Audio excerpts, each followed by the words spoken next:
We are going to go through the questions for history paper 2 and try to do a discussion on the intended responses for the given questions.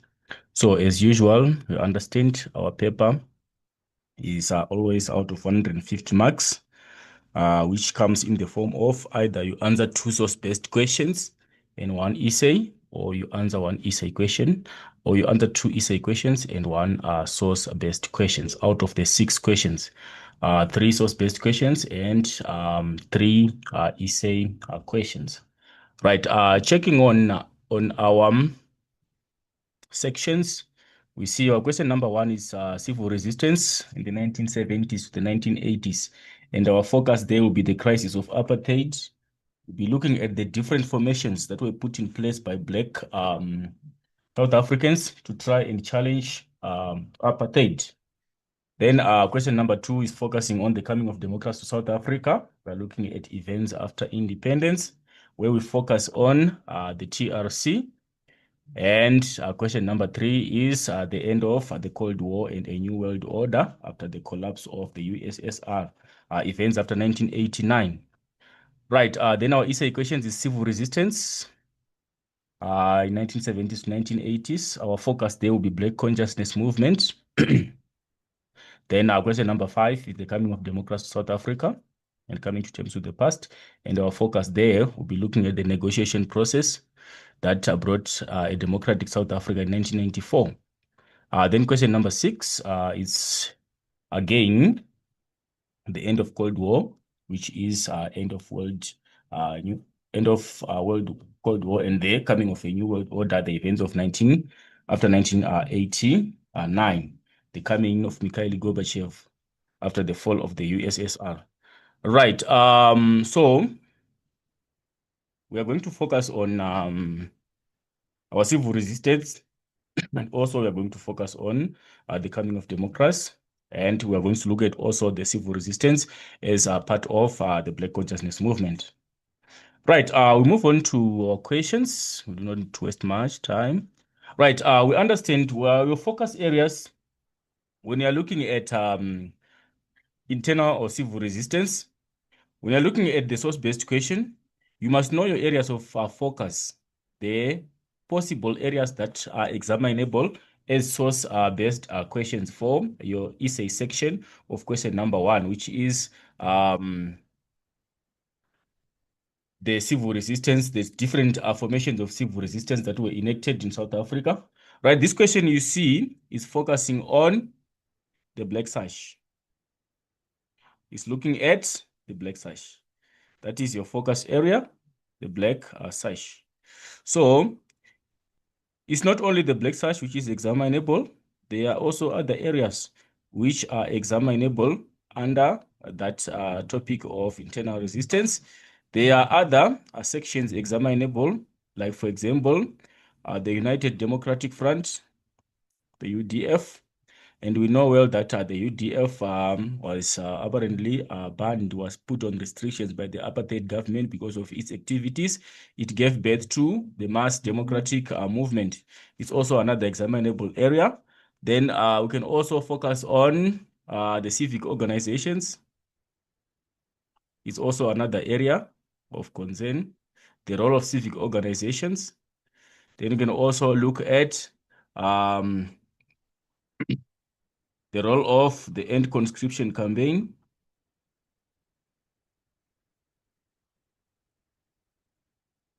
Then also inclusive of the Black Sash. Those are some of the areas that you can check and that you need to be familiar with, and you need to get yourself familiar to, because they are the examinable areas, and in any particular point in time, they can change the area of focus and give any question based on among some of those different forms of internal resistance to apartheid. Right, so our focus is the Black Sash. Just giving you a brief explanation to the formation of the Black Sash. This is one of the oldest organizations, formed as early as 1955. And it was an organization which was formed to fight against the injustice of apartheid. And it was a white organization which was formed by white women. Their main concern was the welfare of the black society. They were so much worried about how the black people were disadvantaged because of the practice of apartheid. So they were trying to come out with measures to try and have their voice heard so that the apartheid government would relax some of the conditions which were unfavorable for the development of the black community, especially the welfare of the black community. So they were wearing the black sashes to represent the morning of the South African Constitution. And they were doing as they were engaged in peaceful protests, whereby they would do vigils, where the parliamentarians will be discussing key issues about South Africa's future. They will do the vigils. They will just go and stand outside the buildings to show their involvement and their concern.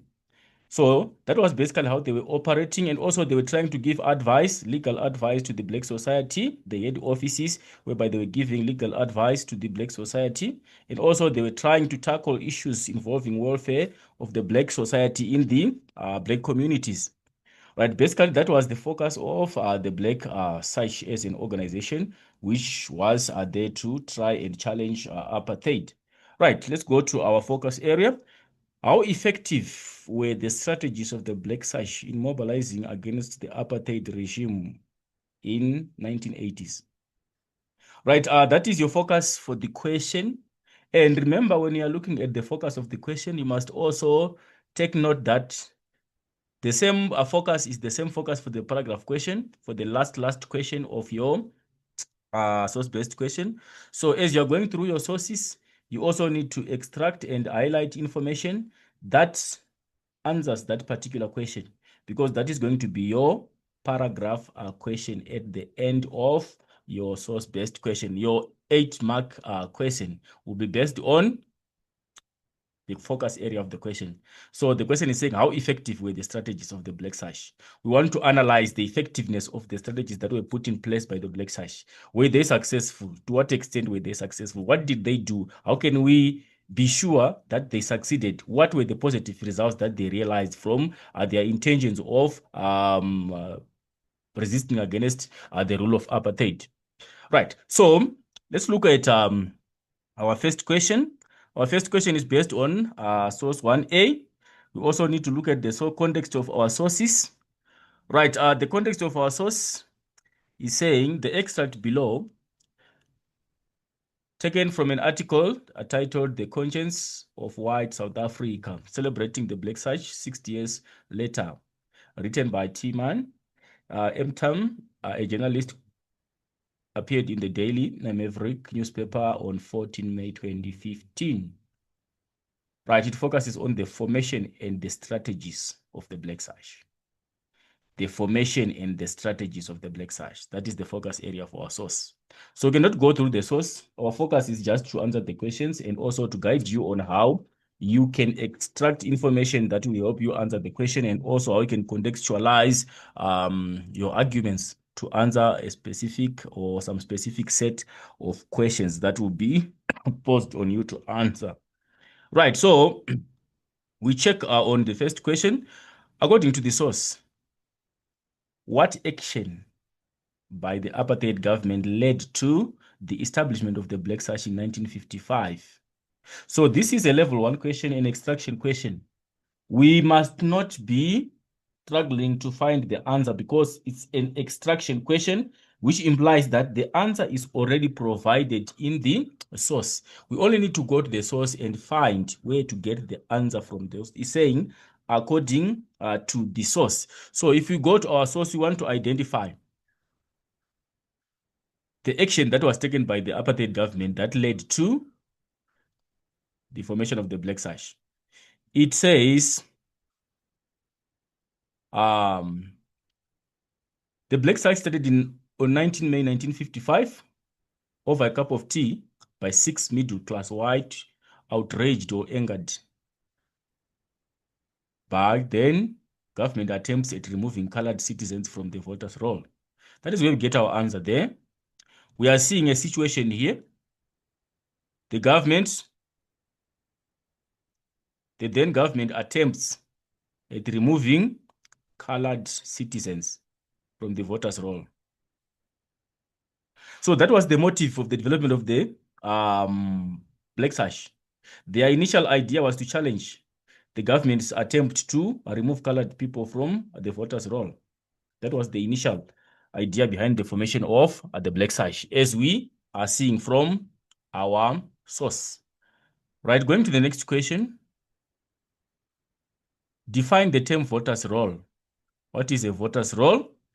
Right, when you're defining concepts, what we need there is for you to address the basic concept. You might not define it the same way it is in the textbook. But when you're looking at a voter's roll, we are saying a voter's roll is an official document.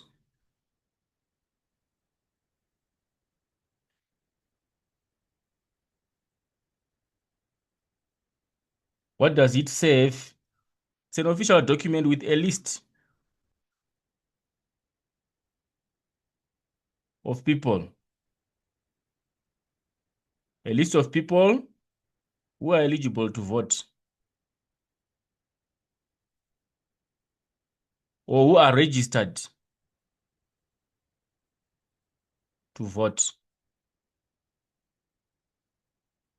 So we are seeing a situation here in that official document. It's an official governmental document whereby they enlist people who are eligible to vote, people who are supposed to participate in the voting process.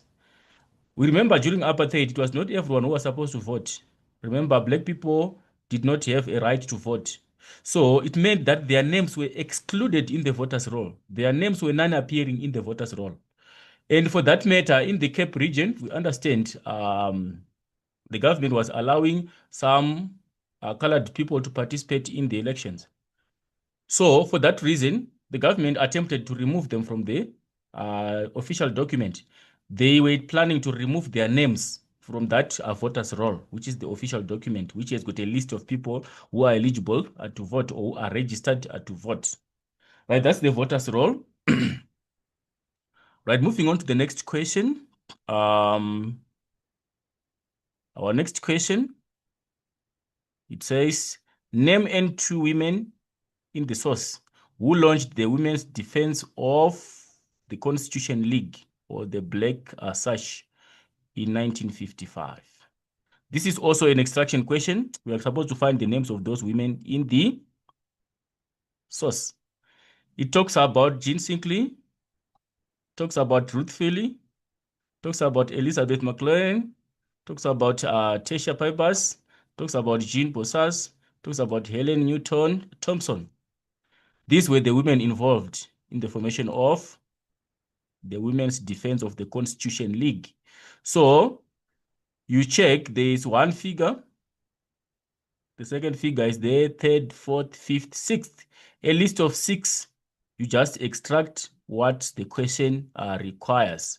The question is requiring any 2. So any 2 from those 6, they qualify to be correct responses. Right, moving on to the next question, number 1.14. Using the information in the source and your own knowledge, explain why the national regime disliked the black sash.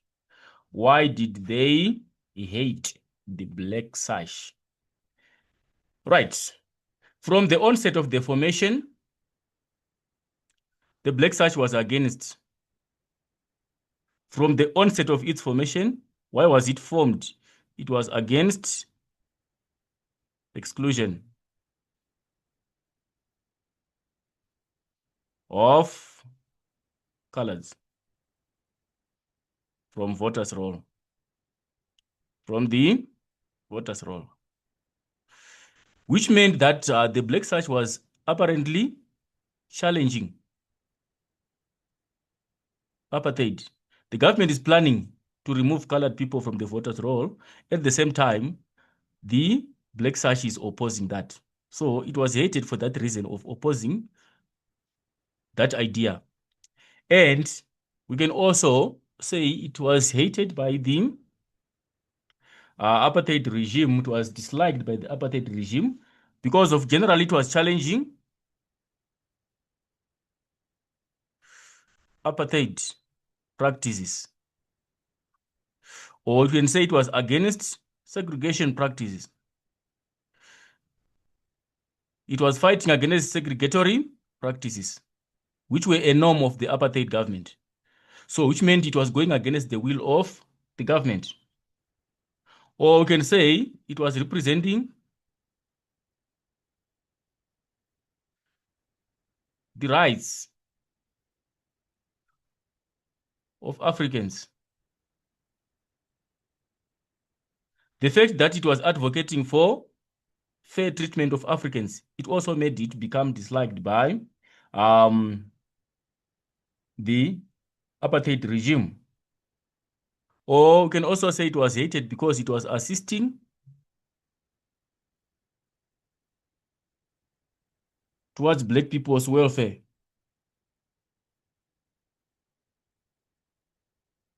We know well that the apartheid government was against the realization of the rights of the black man. They were adopting a policy of separate development. They were not worried about what was happening in the African communities. But however, the black sash was against such ideas. So for those reasons, it became an enemy of the operation of the apartheid regime. Because whatever it was doing, it was showing a direct challenge to the reforms that were being introduced by the apartheid government. But we are not saying our responses are limited to that. Any other reasonable response that you can find as a justified response to why the apartheid regime disliked the black sash qualifies to be equally a correct response to the question. Right, we move on to the next question. Explain the implication of the statement. Various advice offices of the black sash became crucial points of resistance for the black majority in the context of the challenging apartheid legislation. Right, we are seeing here black people resorting to black sash offices. And for the same reason, we are saying, what is the context of that statement in challenge of apartheid? So we can safely say black people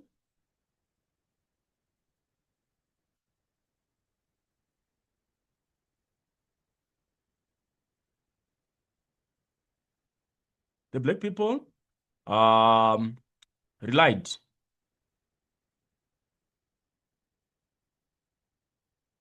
on the black sash offices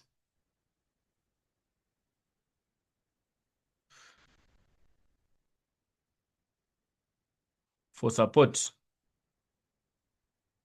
to fight against apartheid.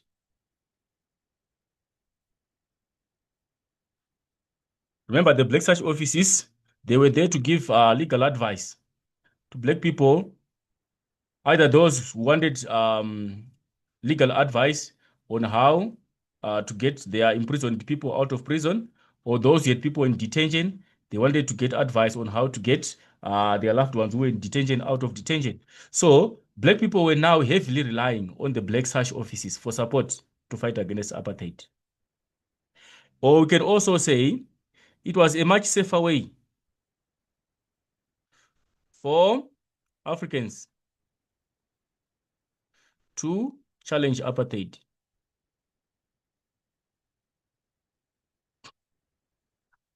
We know well that the government was imposing restrictive measures by banning people, by those different measures like detention without trial. So it was safer for black people to challenge apartheid through black sash offices. It was a much safer way to challenge apartheid, unlike challenging using the traditional methods of protest and of introducing some other measures. Or we can also say, for the sake of the black people, it was an effective way to challenge apartheid through black sash. For that reason, black people, they ended up flocking the black sash offices so that they could ultimately um, find ways of challenging apartheid. Or we can simply say the black sash assisted blacks in their fight against oppression. Right, that was question number 115. We move on to the next source. Our next source is a source which is in the context of source 1b. or source 1B,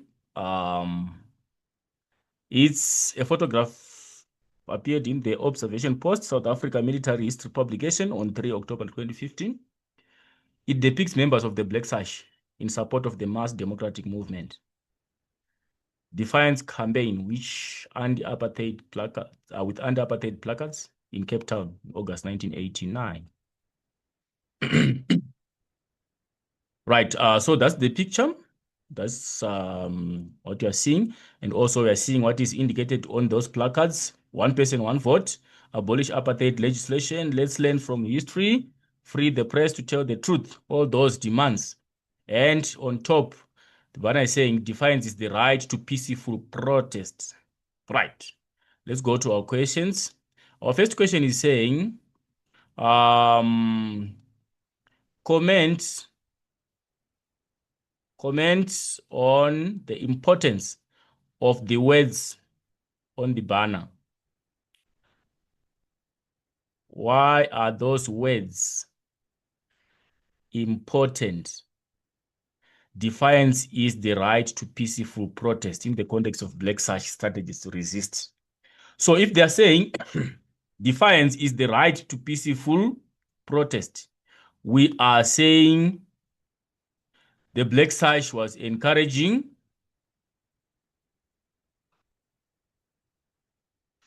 people to use defiance. We know what defiance is.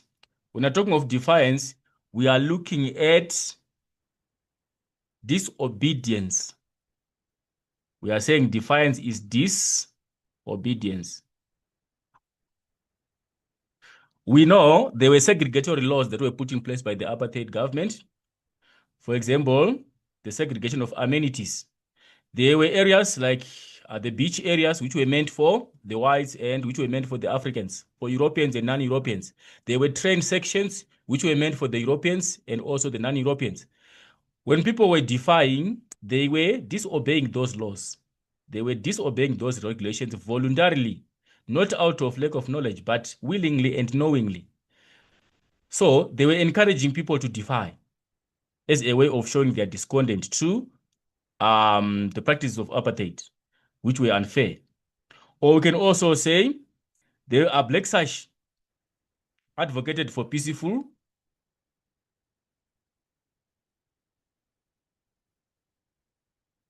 protests. They did not want to engage in violent protests.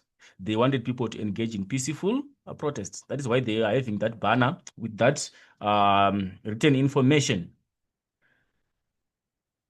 Or we can say the Black Sash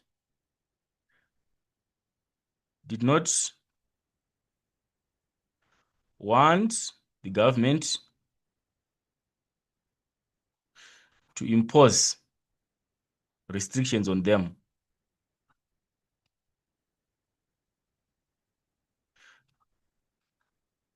We know well that the government was imposing restrictions whenever there was violence, or they would put some other repressive measures like state of emergencies so that they would try to contain the situation. So the Black Sash was adopting an approach which was not too extreme, which was not an extremist approach, so that the government would not impose those strict measures and also would not ban some of its members. Or we can say they were avoiding violence, because we know well that the government was usually violent in situations whereby people protested violently or illegally. So it was also avoiding the incidents of violence against state security agents. Right, we'll move on to the next question. Next question is saying, using the information in the source and your own knowledge, explain why the Black Sash displayed a placard that read, "One person, one vote." One person, one vote. The implication of that statement is each individual's vote must be treated as an individual vote. There must be no person whose vote is counted double or otherwise, because one individual's decision must be one decision, We cannot have one person having 3 decisions at the same time. One individual, one vote. So they were ultimately advocating for a fair voting system. They wanted a fair voting system or electoral process. They were advocating for a fair voting system. Or we can also say they were advocating for fair representation.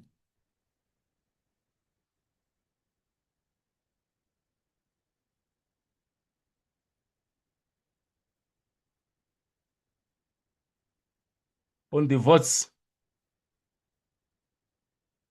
from different racial groups.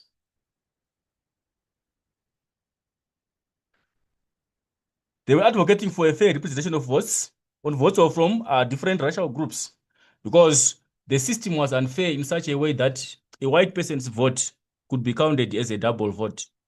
A colored person's vote would be counted as one. So it automatically meant that the whites were going to win whatever election they were voting in because of the process that was flawed, that was not fair.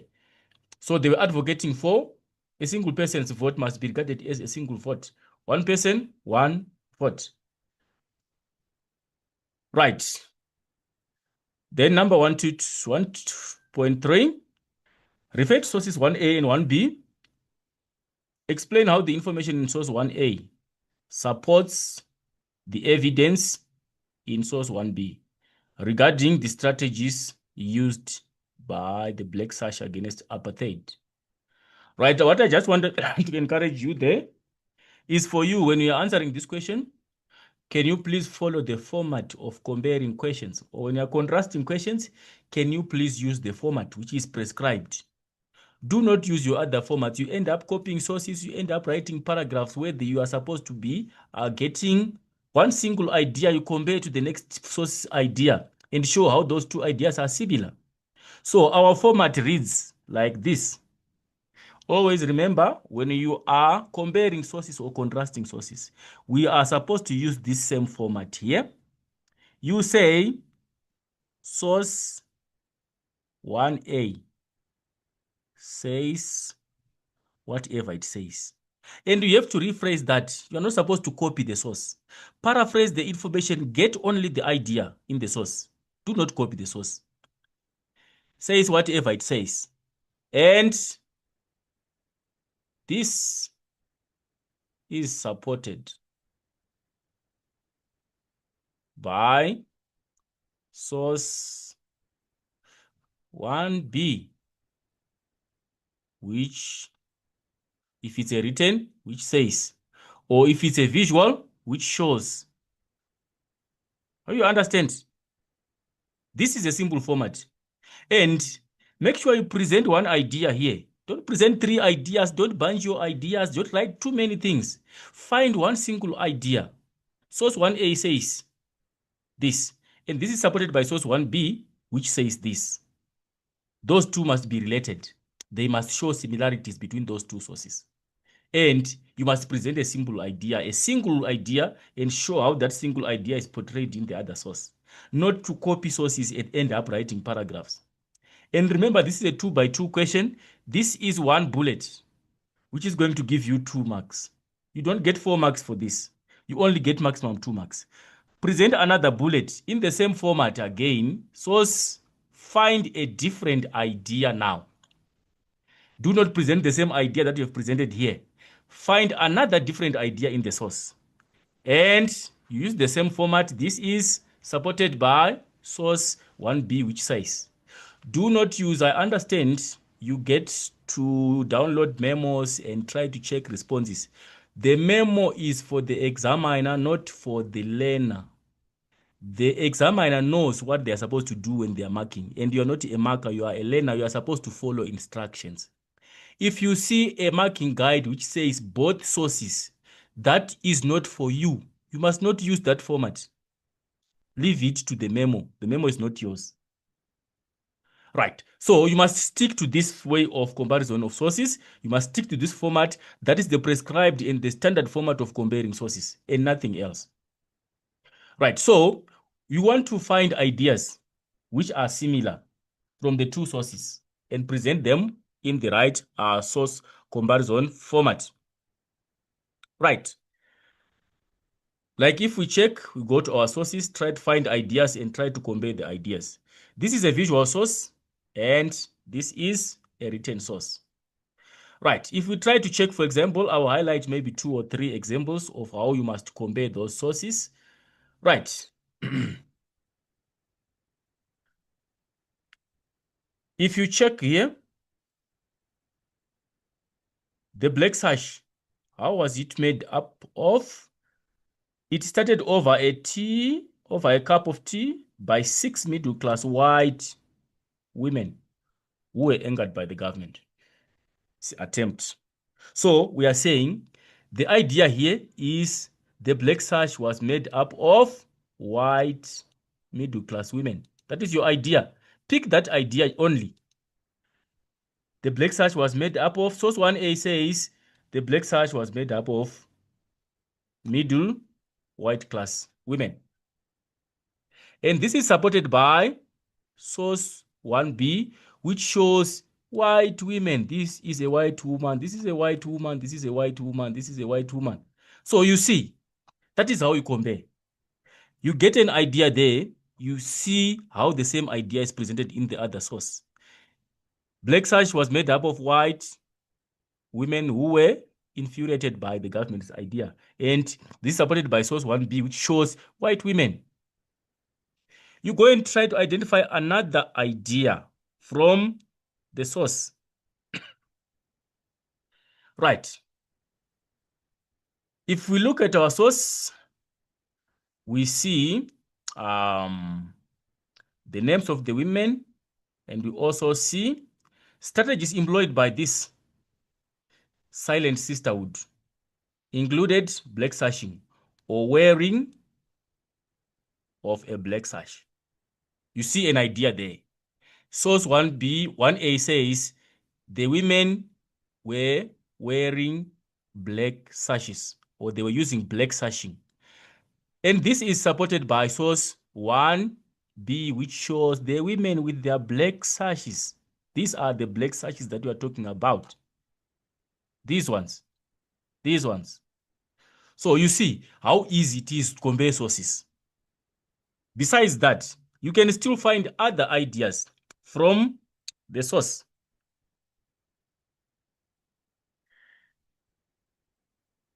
It also talks about black resistance. It talks about the other information which is supportive of each other. It talks about newspaper harassment here. It says the black sash were also invaluable or helpful source of information for newspapers operating in difficult circumstances. Newspapers were operating in difficult circumstances. They were assisting the media, which was operating in difficult circumstances with harassment by the state. How is it supported? It is supported here. Free the press to tell the truth. You see, sources saying the newspapers were in trouble, they were being harassed by the government, and the same information is portrayed again here, where it says they were advocating for freeing of the press to tell the truth. If you check again, you can find information again on the vote. It's also there in the first source, and it's also portrayed here. So basically, that is how you compare the sources. I was just trying to highlight to you how easy it is to compare sources. So you must not face any challenge when you're comparing sources. Comparison of sources, just pick an idea and check the same idea in the next source and use the right prescribed format of comparing sources that I've given you here. Right, moving on to the next question. Source 1C. According to the source, how did white South Africans respond to their own regime being singled out from general condemnation? Right, this is according to the source. We are going to source 1C. We find the information there. We don't need to waste time. Right, it says White South Africans often feel aggrieved or upset that in this brutal and violent world, their own regime is being singled out amongst other tyrannies or oppressors. So they are feeling, the question is saying, how did they respond to their own regime being singled out?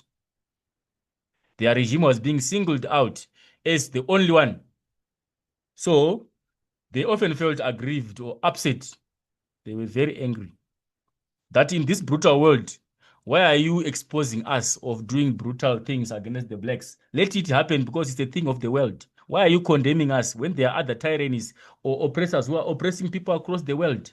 Why are you trying to fight against the apartheid regime when everyone else is doing the same? They were justifying that oppression was a thing of the day. It was not supposed to be condemned at any cost. So they were angry. Right. Moving on to the next question. Identify two concerns raised in the source about the treatment of children by the apartheid regime. Two concerns raised in the source about the treatment of children by apartheid regime. Right. State of emergency is officially over, but children in many places continue to be specific targets of official persecution. Children were being tortured and they were being harassed. So those two, we are talking of persecution, which was in the form of torture and also harassment of children, despite the state of emergency being over. Right. Next question. Quote a phrase from the source indicating that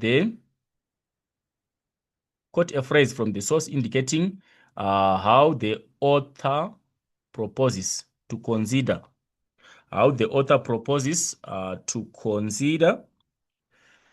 in to consider the near future and implications of the treatment of children. Right, we just got the source. We want to quote evidence. Right, it says here, furthermore, the damage inflicted by their experiences will remain with them and us for the rest of their lives. The damage that was inflicted on the children by their experiences of being tortured and the experiences of being harassed by the apartheid government, it was going to remain with them and also with the elders for the rest of their lives. Right. Number 114, explain what Mary Dyer means by the statement, our Western Christian society has surely lost its claim to being ordinarily civilized towards children. What is the implication? Our Western Christian. Right. It implies that the Western Christian was neglecting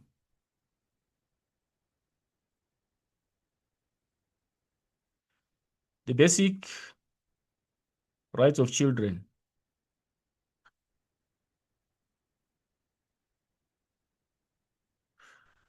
It was not protecting the basic rights of children. Or we can also say the treatment of children was unjustified.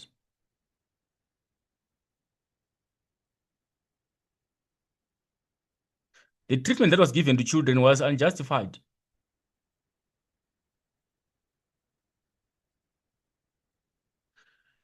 And primitive. The way children were treated before their rights were realized is the same way the children were being treated in the modern world. So that is why it's saying being ordinarily lost its claim to being ordinarily civilized. We are in a civilized world. We must be adopting civilized ways of handling the rights of children and respecting the rights of children. But we are seeing the neglect of the rights of children in the same modern world which we are claiming to be civilized. So we are saying it was unjustified and it appeared to be primitive for that sense. Right. Moving on to the next question.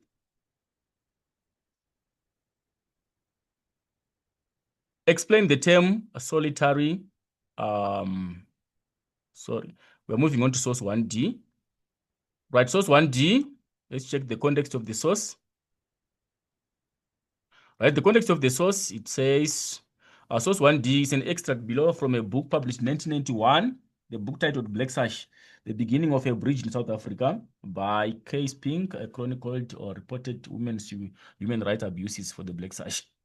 It outlines how P.2 Botha's government reacted to the leaders of the Black Sash. Right, looking at this is an experience of the leaders of the Black Sash. And we want to go to our question. Our question is saying, according to the source, what was the Black Sash policy as an organization in relation to protests against the apartheid government? Give one response. What was their policy against their resistance to apartheid? Right, it says the policy of the Black Sash as an organization, it was to uphold or maintain the rule of law with its absolute commitment to lawful and peaceful protests. That was its policy. It wanted to maintain the rule of law, and it wanted to have an absolute commitment to lawful and peaceful protests. It did not advocate for unlawful protests, or did not advocate for violent protests. It was only advocating for peaceful protests to maintain order and maintain the rule of law. Right. Moving on to the next question. Explain the term solitary confinement in the context of the policy advocated by the apartheid government in dealing with anti-apartheid protesters. Right, we want to try to get an idea from the source. Where do we find solitary confinement? Is here. Right, let's try to get the sense from the context of the source. On 12 June 1986, Annika van Klinswyk, chairperson of the Black Sash Pretoria branch, was arrested in her own home in the early hours of the morning.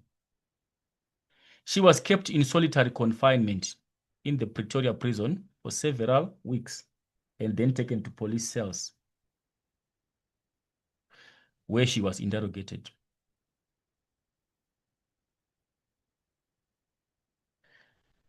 The arrival of the security police in Janet Small's office took her completely by surprise. She was told to pack a bag and taken to prison for almost was taken to prison immediately because there was no other white women in detention.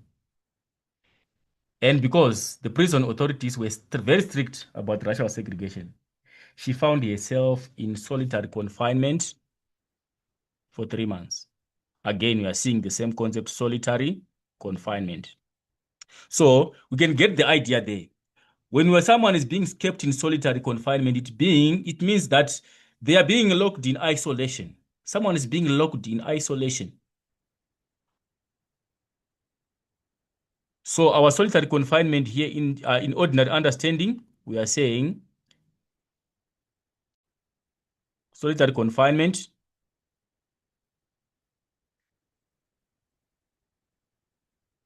rather, in simple terms, we are saying it's keeping someone in isolation.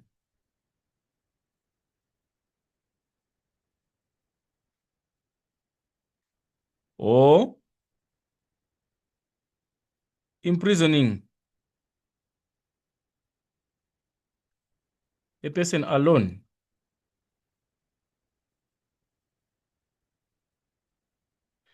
Or we can say being kept in individual cells.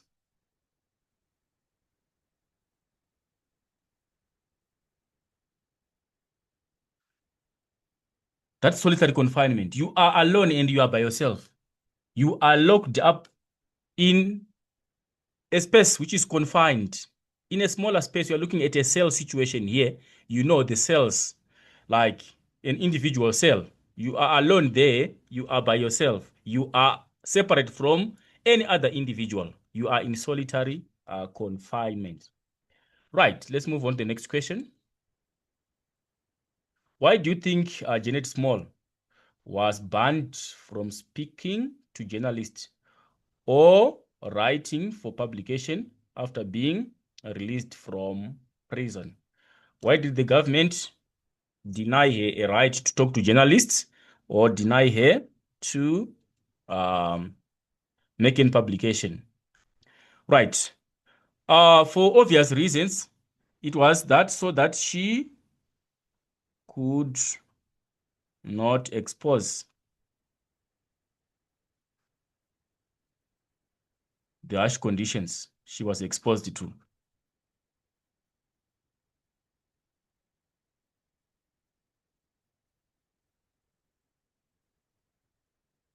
If she was given a chance to talk to journalists, she was going to disclose whatever happened to her during her time of detention and during her time of imprisonment. So they did not want it to become a known thing about the conditions that she was exposed to during her time of detention and also how she was kept in solitary confinement. And also, as another way, it was also a way of weakening resistance. Remember, those were the key members of resistance. She was a chairperson in Pretoria, meaning to say, if she was given a chance to talk to the media and be given a chance to influence people to continue with the resistance, it was going to cause more commotion. So it was a way of weakening resistance by disallowing her public exposure. Right. We'll move on to the next question. Comment on the usefulness of the source to a historian researching the treatment of leaders of the Black Sash by P.2 Botha. Right, I want you to note here, when you're looking at usefulness, do not confuse usefulness with reliability. When you're looking at usefulness, we want tangible information.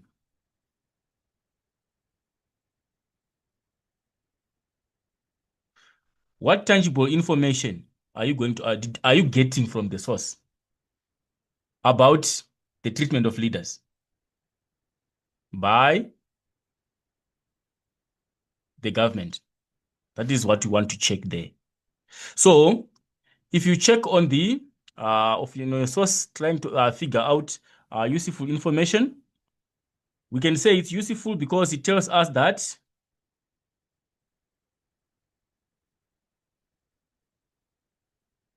the chairperson was arrested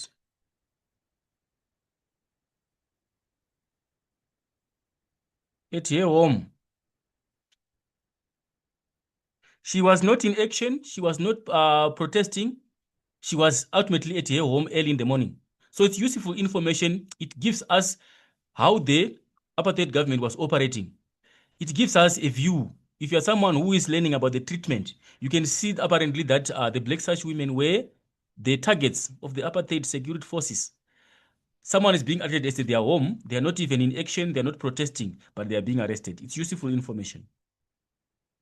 Or it also says they were interrogated. It's also useful information. They went through interrogation. What you call interrogation here? It's strong questioning. You get to be exposed to a panel of people questioning you, and you're supposed to give them satisfying responses, which is an act which disturbs the mind. You are being tormented by questions. And also you can check that the police, it also gives us information that the police detained the activists.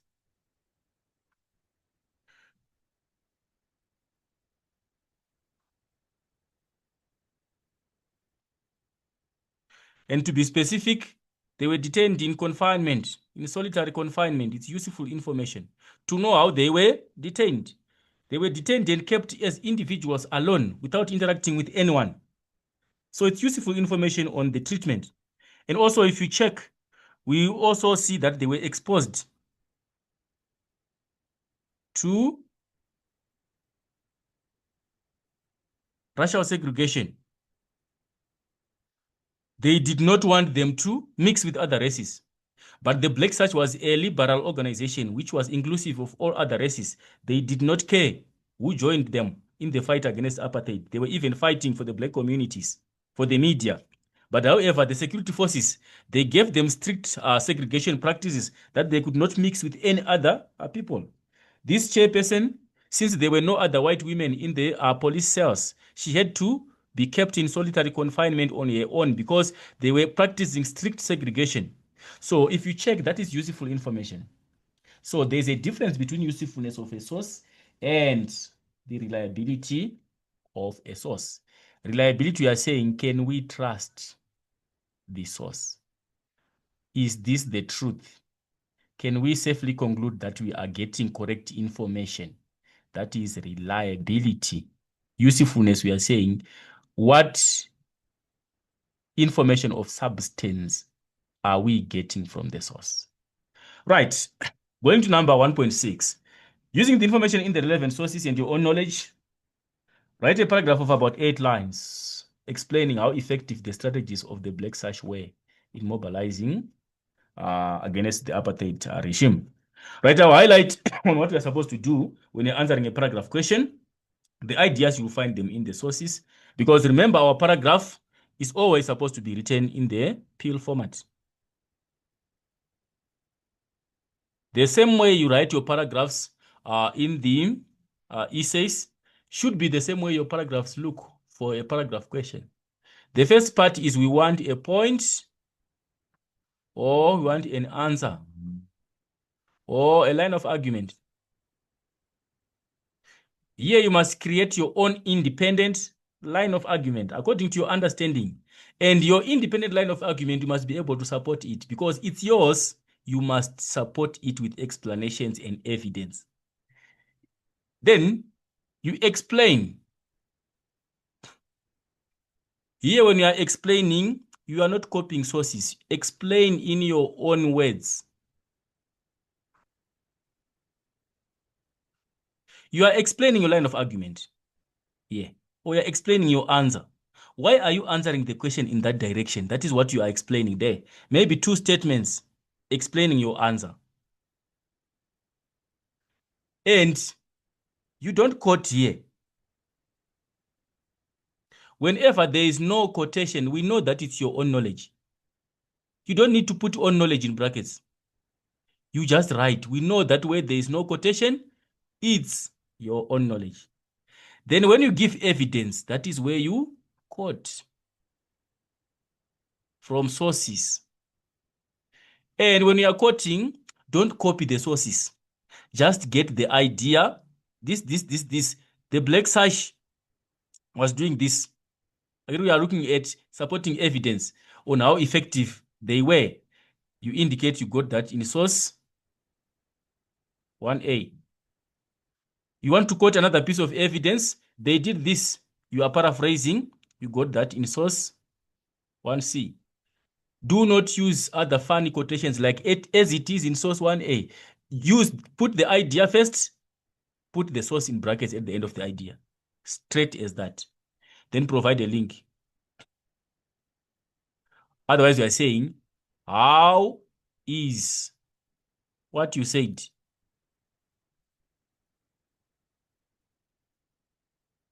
supporting your answer? Or how is it answering the question?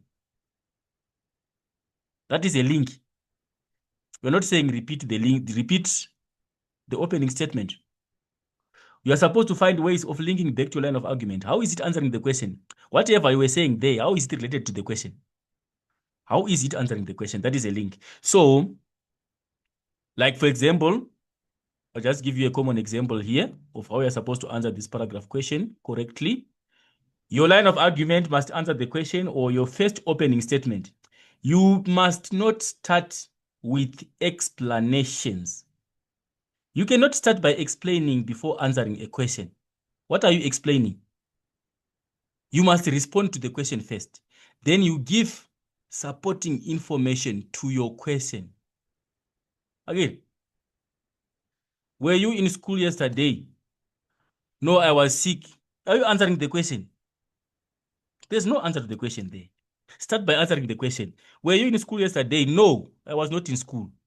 Then you explain why you were not in school. Then you give supporting evidence that you were sick.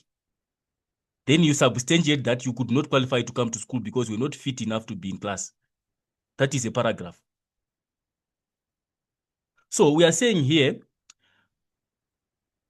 you start by answering the question. What is the question saying? How effective? Explaining how effective. It's your own line of argument. The strategies, were they effective? If you are saying they were effective, then you must be able to support how effective they were. If you are saying they were ineffective, so your opening statement must address the question. So the black sash was very effective. Like, I want to use that as my line of argument. The strategies by black sash were very effective in challenging, in mobilizing against apartheid. Why are you saying they were very effective? You explain. The black sash did this. Whatever they did. You are supporting that it was effective, an effective way of challenging apartheid. In your own words. The other thing that you can do, if you don't have your own ideas, sometimes you did not study, you don't know what the black sash was doing. Go to the sources and get information from the sources about the effectiveness of the black sash and convert it in your own words. The moment you change the wording, it's no longer an extract from the source, because the same idea that you were supposed to think might be the same idea portrayed in the very same source. So we cannot deny you a right to think the same way a source has portrayed the information, but you rewrite it in your own words. You don't have to copy how it is in the source. And also when you're quoting, you paraphrase. And you explain, you give your evidence. Then at the end, you give a linking statement. Like, for example, the government realized that the black sash was becoming a threat through its peaceful protests and started being ruthless on the key figures of black sash. You are linking to the question. If it was not effective, the government wouldn't mind. They will ignore them.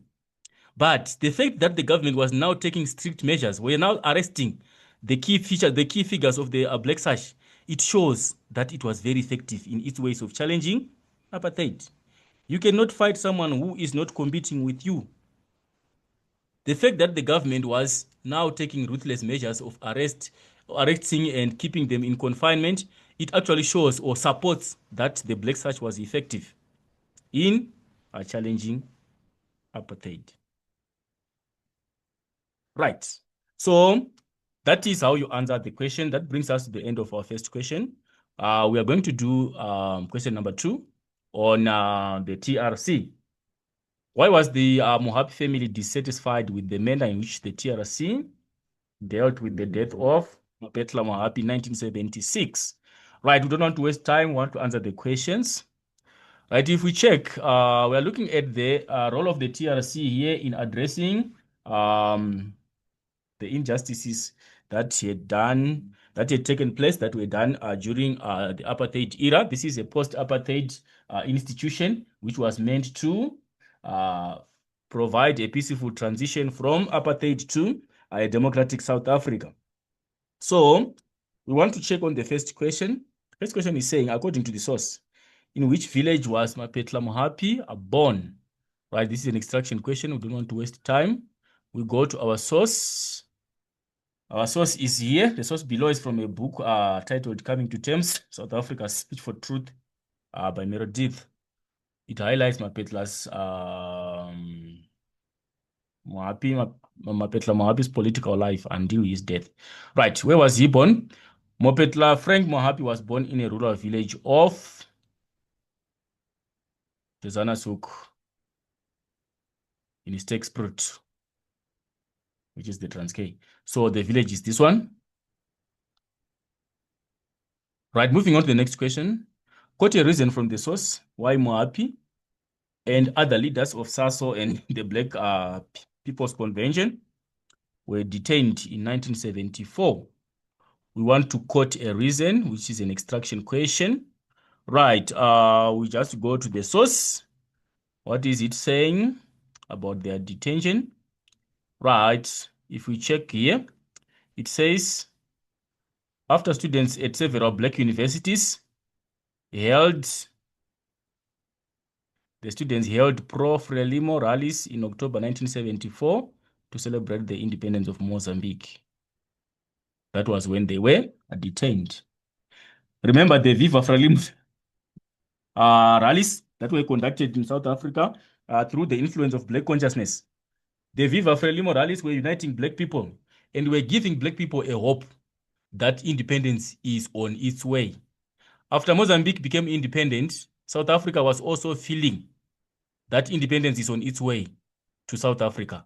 So Black South Africans in South Africa were in support of the Mozambican movements and were celebrating the success of the attainment of independence in Mozambique from the Portuguese rule.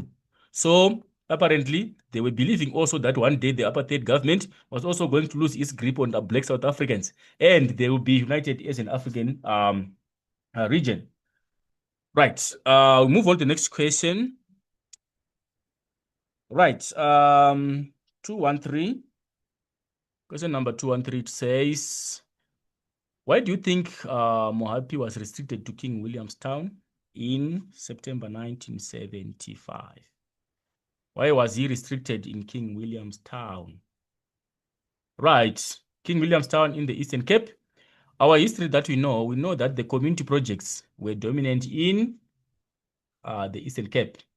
And here it says Mohapi was banned under International Security Act and restricted to King Williamstown, where he was later employed as an administrator of the Zimele Trust Fund, established to assist released political prisoners. So we are saying why they restricted him, so that he could not have influence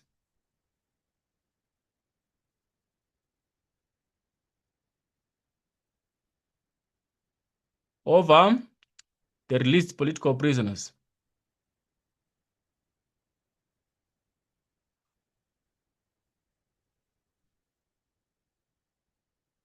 Or we can also say to restrict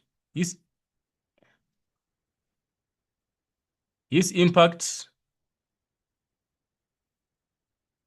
on the Black community projects, which were in King Williamstown. Remember, the Black community projects, most of them, they were there in the Eastern Cape, trying to uplift the standard of life of Black people. And these guys, being the influential guys from the university, they knew well that if they were going to be in those areas, they were going to uplift those community projects, and they were going to be very successful because they were sharp minds from university. So they didn't want them to get into contact with the community project so that maybe they might fail if they fail to find people who were intellectual, who were able to ultimately manage those projects and lead them to success. And also the influence of himself over the released political prisoners. Those projects, they were mainly meant to assist the ex-political prisoners to find a new way of life. So he was also, they were also restricting so that he doesn't have contact with those guys, and it was not going to influence them back into the struggle against apartheid. Right, and any other reason that you might think of. Right. What conclusion can be drawn from the fact that Mapetla died 20 days after he was detained in police custody? Let's check. Right, we are seeing here Mohapi was banned. A month later, at the start of 1976 Towards Uprising, in a swoop of Black consciousness activities, Mapetla was again detained without a charge on 16 July. 20 days later, on 5 August 1976, Mohapi died in police custody. What is the implication there? The question is saying, what conclusion can be drawn? That he died 20 days after he was detained. So we can safely conclude his death in police detention. We knew well that that was an uncommon trend with the people who were detained. Most of them, they died in police custody. So there is evidence that there was police brutality. Apparently, he was exposed to brutality by the police, or he was tortured. until he died. Slowly tortured until he got to die in 20 days. That's the conclusion that we can draw. We can safely conclude that there was police brutality in the police cells. While he was detained, they exposed him to harsh conditions and to life-threatening conditions until he apparently died in the next 20 days. Or we can also talk of suspected poisoning, slow poisoning or suspected poisoning.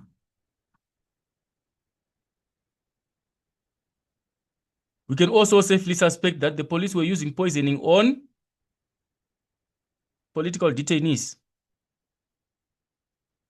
We know well that the apartheid government or the security forces were doing anything in their capacity to eliminate people who were opposing the rule of apartheid.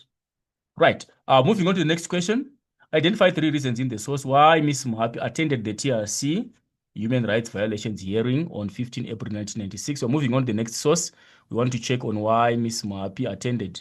Right. The widow to Mapetla Mohapi attended that particular TRC hearing. Right. Can you please tell us why you are here just before we start with your proceedings? Right. She is claiming that here, I have already mentioned I was never happy in the 20 years about the matter of Mapetla. But now, even now, I'm sure that he was never killed in any other way. After the TRC hearings, after the hearing about the TRC, I told myself I want to come and give evidence about how I felt. I want to tell the commission so that they can assist me in finding out what happened to him, because he never killed himself. So we are seeing our piece of evidence here of why she appeared. We are seeing that she was never happy in the last 20 years. That is why she had to go and present a case. Even now, she was not happy. She was not happy in the last 20 years, and even that particular day, she was not happy. And she wanted to come and give evidence about the hate that she felt. And she also wanted to tell the commission so that they can assist in her plea to identify and examine on what happened to the husband. Right, that is extraction question. The evidence is there. Let's go on to the next question. Define the term inquest. What is an inquest? At an inquest, we can say it's an inquiry. An inquiry. You are inquiring on something. You are trying to find information on something. Or you can say it's a formal investigation.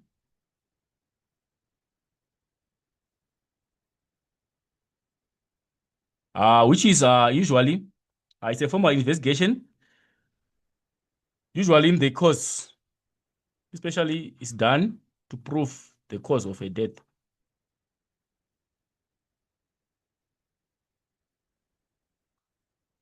Into the cause of a death. We want to find out the real causes of a particular death. We do an inquiry, we do an investigation. We want to find deeper information and have a clearer understanding of what caused the death of a particular individual. We do an inquest. Right. Moving on to the next question, number 2.2.3. Comment on the implication of the statement. There was a policeman who confirmed that this man, Mohapi, would never take his life in the context of Mapetla Mohapi's death. Right, this man would never take his life. It's a police officer who is confirming that the way he knew Mohapi, he was very sure that that man would not kill himself. So what is the implication? The first implication is he was murdered by the police.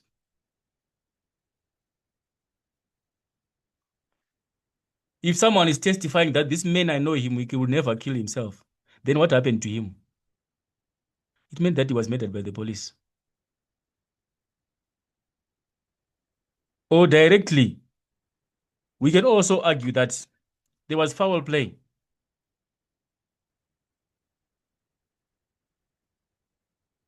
The police were pretending as if they were not very sure of the cause of the death of Mohapi, but there was foul play that would have happened with the police while he was still in detention. They would have done some tricks on him and apparently took his life. And if you also try to check, we can also say he was murdered in the hands of the police, like what we have earlier on said. And like in the context of the last statement, the police officer is testifying that this man would never take his life. What kind of a person he was in the context of that statement. If someone is testifying that I know this guy, he will never do such an act. He can never take his own life. We are seeing him as an activist who was very active in fighting against oppressive measures of apartheid. So why would he take his life before he achieved the overall result of the liberation of South Africa? We can also take it in that dimension that he was someone who was dedicated to the liberation of South Africa.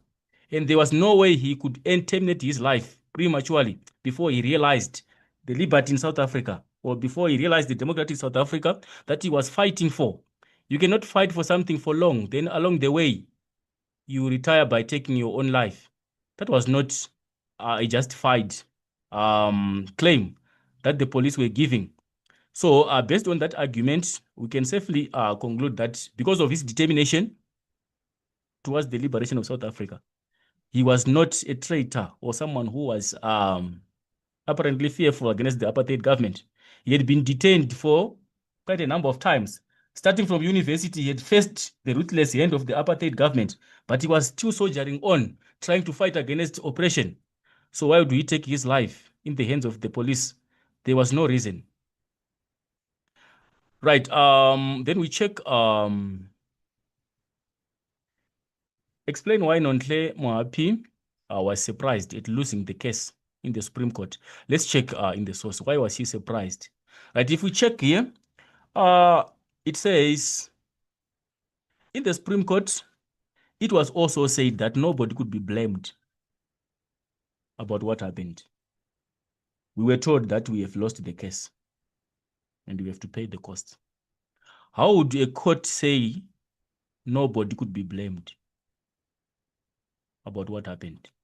Someone disappeared, someone lost their life, and the highest court is saying no one can be blamed. Then why is it there if it cannot figure out who is to blame for such a serious crime? She had all the reasons to be surprised by this statement from the ruling of the court. Nobody could be blamed for what happened. Then who? Then the person just disappeared and we just have to let it go like that. It was unjustified. It was something which was very surprising on the side of someone who was asking for answers as to the disappearance of their very own husband. Then we are also seeing that after that, the court is claiming that they were supposed to pay the costs.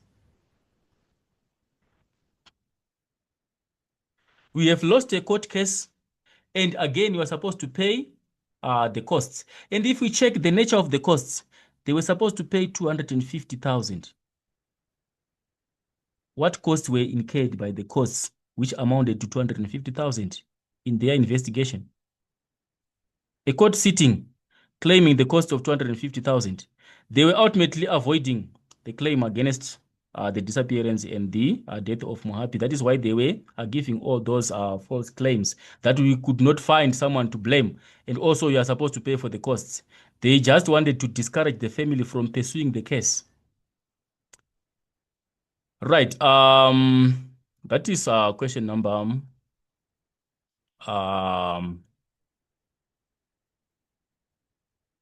2.2.4. All right, moving on to the next question. They said, explain why a historian would regard this source as reliable when researching on how the TRC dealt with the Mohapi case. Right. I think I mentioned earlier on the difference between reliability and the usefulness of sources.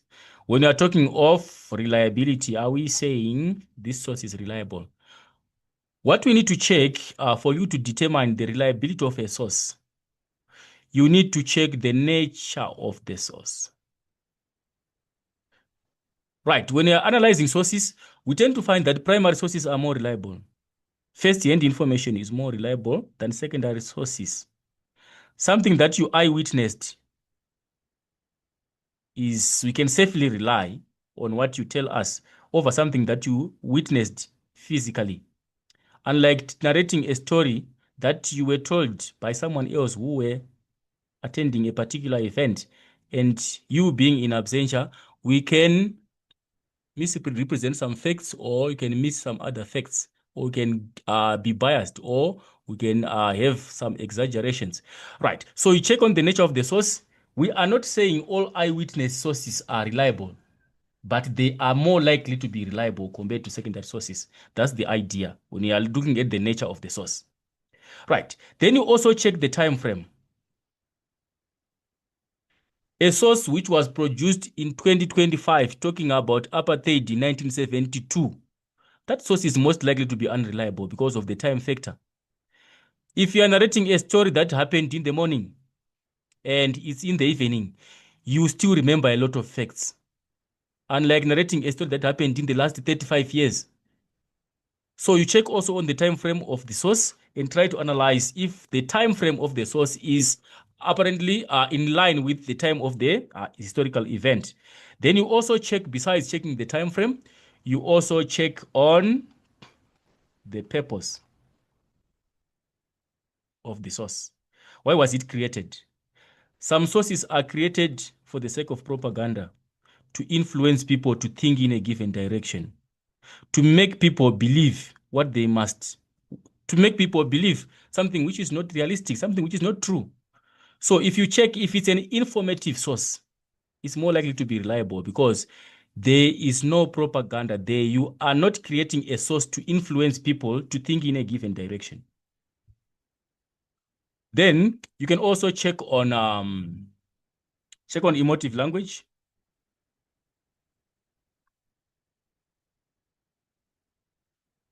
Right. What you call emotive language, if a person is using emotions, then are they likely to be telling us the truth? Because they are not reasoning.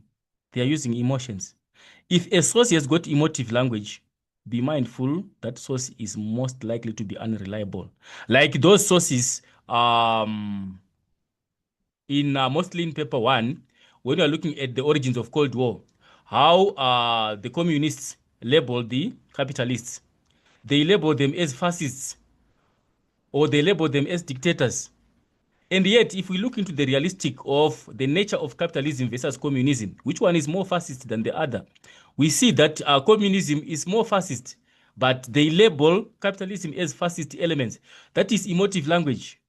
Or if you find someone labeling someone using some very strong language, that is less likely to be reliable. Then also you can check on bias. A source which has got bias, which is one-sided, is less likely to be reliable. So let's analyze this source and try to figure out evidence of reliability from this source. Right, if we check here, I want to try and figure out if this source is reliable. Our answer, we are saying the source is reliable, but we want to substantiate the evidence from the source. Right, I always tell learners to check on the context of the source before they answer the questions, because the context of the source usually assists you in answering questions on reliability, questions on limitation, questions on bias, questions on usefulness of sources.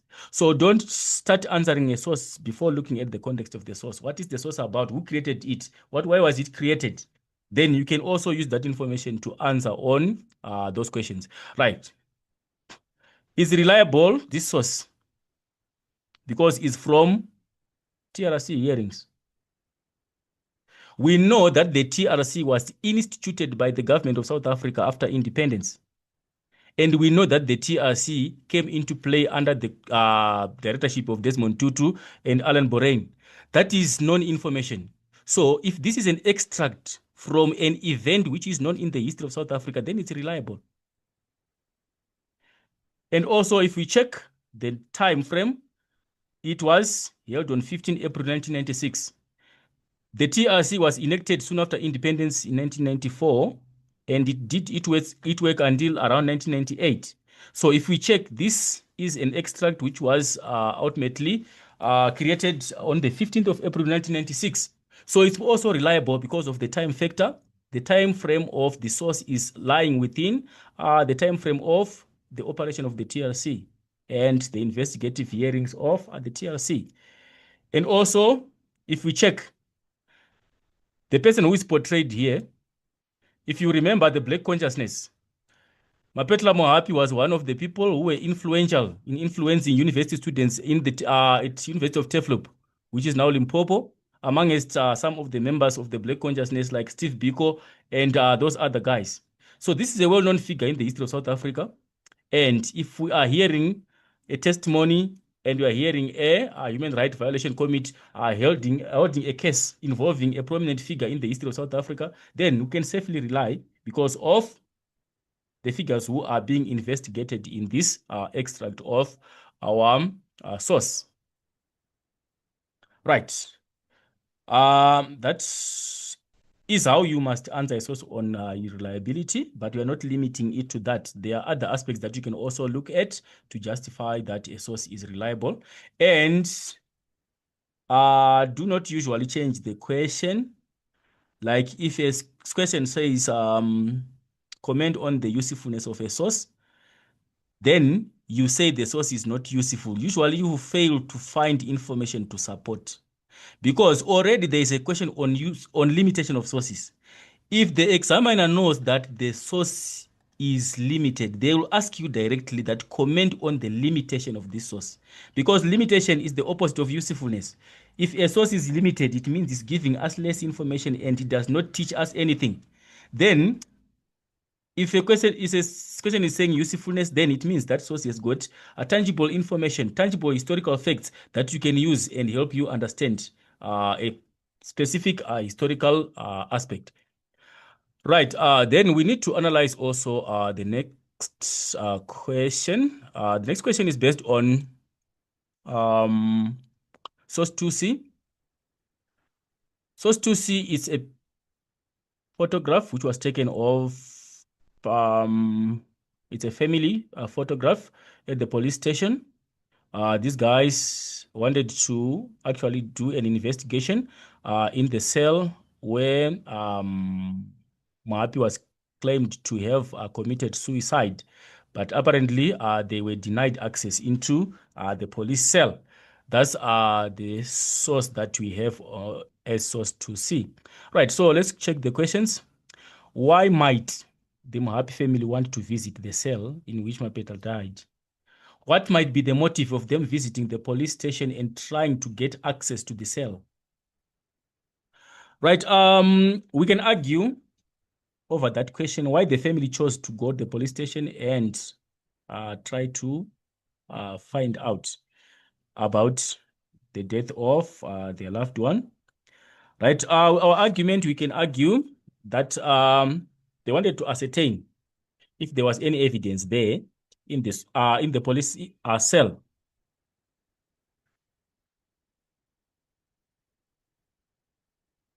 So we can say they wanted to ascertain or validate if there was any evidence.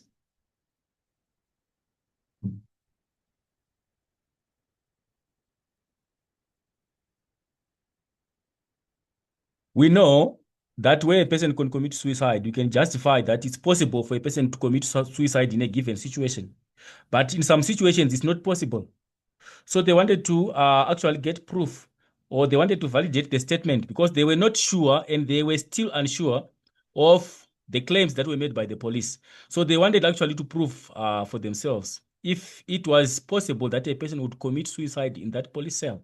That might be a reason why they wanted to go there and try to check on themselves. And also to get closure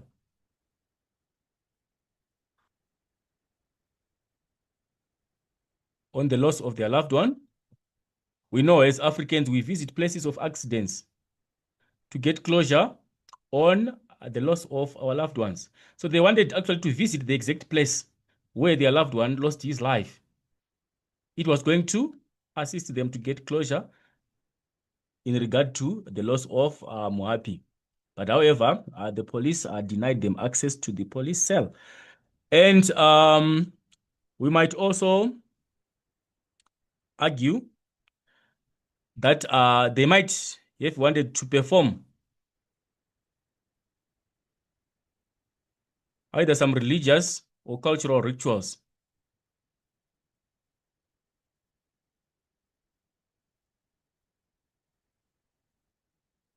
The African society has got a variety of beliefs, and those beliefs cannot be separated from the people who are before in those beliefs. So, as Africans, there is also a tendency of performing rituals over the loss of loved ones. So, we might also claim that maybe their intention was to go to the cell and perform some either cultural or religious rituals to ultimately mark the loss of their loved one. Right. That was question number 2.3.1. Moving on to 2.3.2, using the information in the source and your own knowledge. Explain why this photograph appeared in the Amantla newspaper 41 years late, 41 years after Mapetla's death. Right, this photograph is appearing 41 years later after the incident has happened. Why did it appear so late? For an obvious reason, the apartheid government wanted to conceal evidence.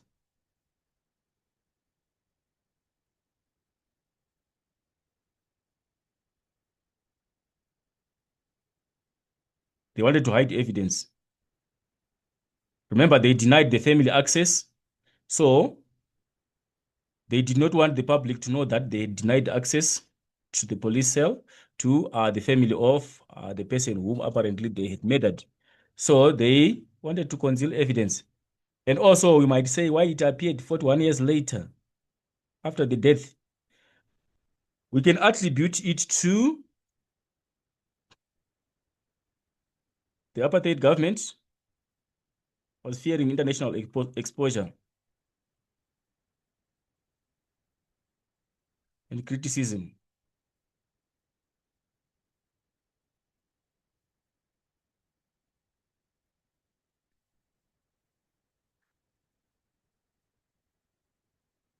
They were apparently going to be exposed to the outside world and also be criticized for being ruthless and for taking political activists' lives. And we can also argue in that direction, um, it was because of press censorship. Remember, we talked about the Black Sash fighting for the rights of the media. The apartheid government would not allow anyone to publish anything at their own will. So, because of the effect of press censorship, it means by chance they could not allow for the publication of that particular photo. That is why it had to be published some 41 years later after independence, because of the effect of censorship of the media. And also, we can say, in the sense of Black people, we can say it was published to remember or to honor the fallen hero. He played a crucial role in the politics of South Africa, and he is worth to be remembered.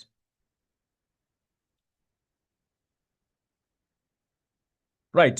Those are some of the responses, but we're not limiting to those ones. You can think in other dimensions and come out with other valid responses answering the question. Right. We move on to our last source, which is source 2D. Right. Our source 2D. Let's check the context of our source and check on the questions. Right. Source 2D is an extract from a review by Cleaner, an investigative journalist, of the book titled Now You Know How Mapetla Died, The Story of Black Consciousness Matter. Right. It criticized the TRC for not doing justice to Mohapi's case and government for not doing anything to pursue the case further. That's the context of the source. Right. So the first part is saying, quote 4 pieces of evidence from the source indicating why Valela had some harsh words for the TRC. Right. Why is Valela having some harsh words? Right, we want to check, it's an extraction question. We just check the evidence in the source. Right, the context of Valela here, if we check what she was, why she was shouting, right, she's saying, starting from sentence number 2, Valela has some harsh words for its modus operandi, the way of operation, that echoes the Azanian People's Organization standpoint. And some may find it unreasonable. Where she, Valela, is on firm ground, however, is to question exactly how the TRC has served justice in Mohapi's case. And then it says, no one came forward to seek amnesty. And the government did nothing to pursue the non-suspects. Right, in this case, she was very furious in the sense that these people were known. These culprits, these former security police officers, they were known. And they did not come to seek amnesty. The TRC was calling for people to come and seek amnesty so that they can be forgiven for the crimes that they committed. And for a particular reason, maybe they knew that their crimes were not politically motivated, or they were out of proportion, or they were not going to fully disclose the truth. They could not go before the commission. And for that sake, it was angering her that a person who has committed a crime, the government is giving you a chance to come before the TRC and seek for forgiveness, and they're not coming. And what did the government do? The government also did nothing to pursue the non-suspects. The government knew well who did the assassination of Mapetla, and apparently they did not follow on the suspects. And it also says here, not only is accountability unfulfilled, but the original inquest verdict is still part of the judicial record. The records were still there. Remember, the Supreme Court, the case was presented before the Supreme Court, and the records were still there. But they did not make any follow-up. So she was very disappointed to the fact that she has lost someone and she's expecting the government to deliver justice. And the government has got the records and they are keeping on the records. They are not even making a follow-up to check on the people who committed the crimes. And the last one, it says, the historical truth remains incomplete. There was no full disclosure as to the death of Mohapi. He died, but there was no full disclosure. The Supreme Court says you cannot blame anyone for that particular case. And then what does that mean? If a government is neglecting the needs of its very own people, which it's supposed to serve, then it means that is an incompetent government in that direction. Right. So those are the 4 pieces of evidence. We check on the next question. Right. The next question is saying, identify 2 reasons in the source why some inquests have been successfully reopened. Right, some inquests which were made, some investigations, and some inquiries which were presented in the past. Why did the government make a follow-up? It was for 2 reasons for the government to make a follow-up. Right, where inquests have been successfully reopened, it has been due to private initiatives and resources, which implied that for people to have their cases being reopened, they were supposed to take a private initiative. They were supposed to put their own private effort, not to wait on the state effort. The state was just seated and watching over. They were not taking any initiative to reopen those cases and to make further investigations on those cases. And the other problem was that of resources. You were supposed to have resources. Remember, this family was tasked by the Supreme Court to bring 250,000 for the cost of the court. Which court on earth will charge costs which amount to 250,000 for an investigation of a person who was murdered by the state security agencies? So it meant that for a person's case to be pursued further, you were supposed to have money. If you didn't have money, then they would just close the case and ignore it. Right. Those are the 2 reasons. Then moving on to the next question. Right. It is saying, explain the term post-apartheid honor in the context of people who fought against apartheid. Post-apartheid honor, we define it in simple terms. We can say it's the recognition,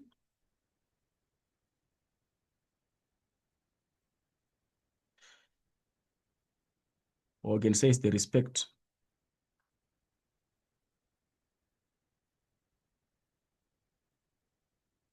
granted to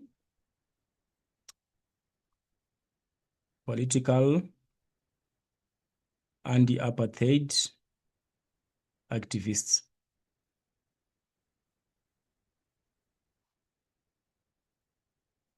After independence. Right, the government was supposed to honor people who participated in the fight against apartheid. It was not an easy struggle.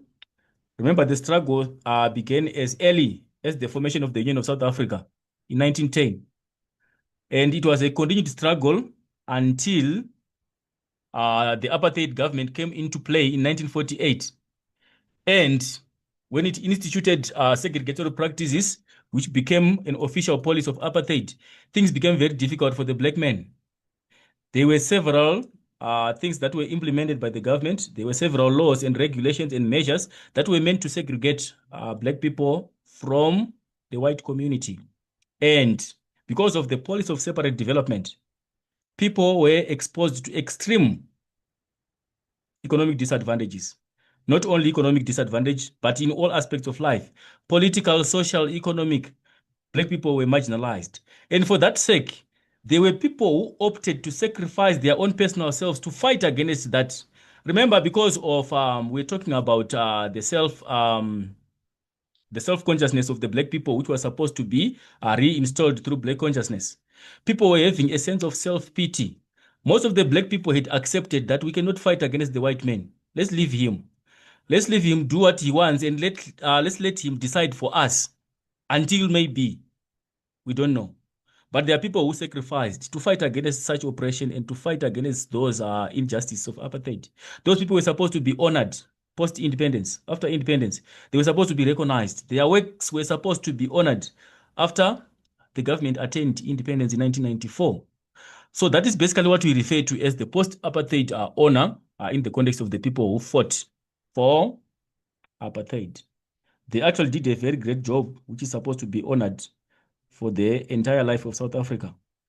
For it was not their effort, then South Africa would have been still by now in apartheid state. Right. We go to number 2.44. Using the information in the source and your own knowledge, comments on what the source referred to as a shameful state of affairs regarding Mohapi's death. A shameful state of affairs. Let's check in the source where we find the statement. Right. It says, our source is saying, Mohapi was awarded a post-apartheid honor, but so far has been denied the dignity of re-examination of the circumstances of his death. This can be ascribed or explained by the general state of corrupt inertia or inaction in the government. Perhaps this book will alter a shameful state of affairs. So we are looking at a shameful state of affairs here. What does it imply? What it implies directly, it implies that the government was incompetent in solving that issue. The government was ineffective in dealing with that case.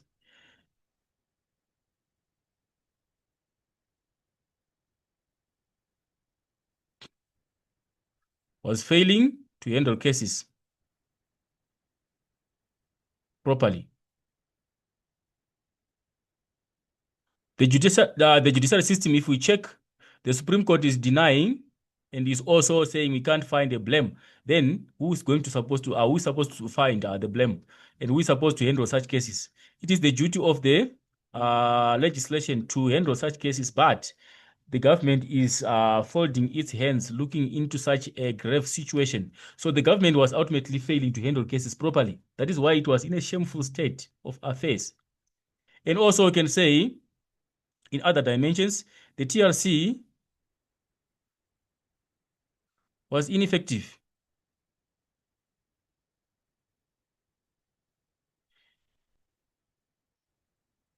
in delivering its intended service.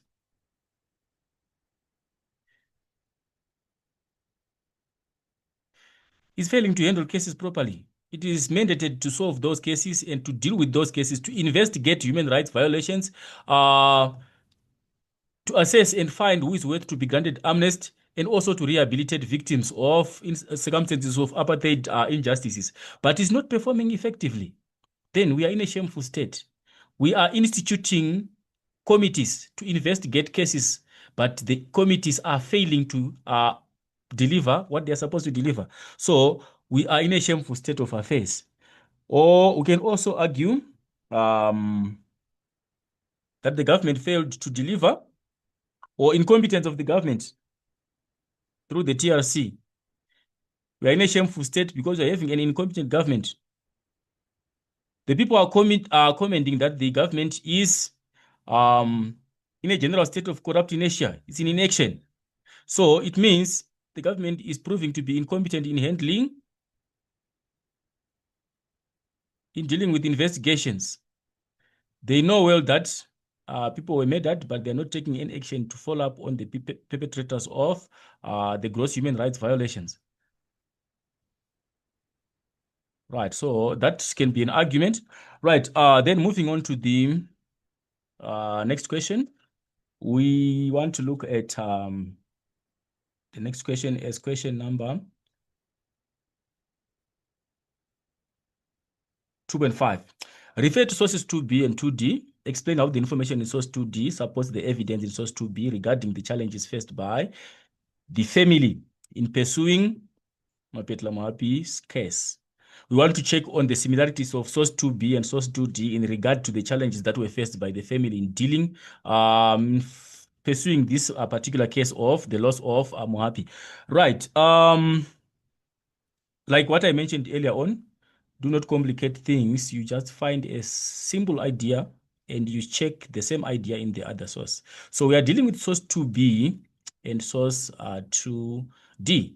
Source 2d is this source that we have just been using, which is showing a critique of the TRC in handling the case of Mapetla.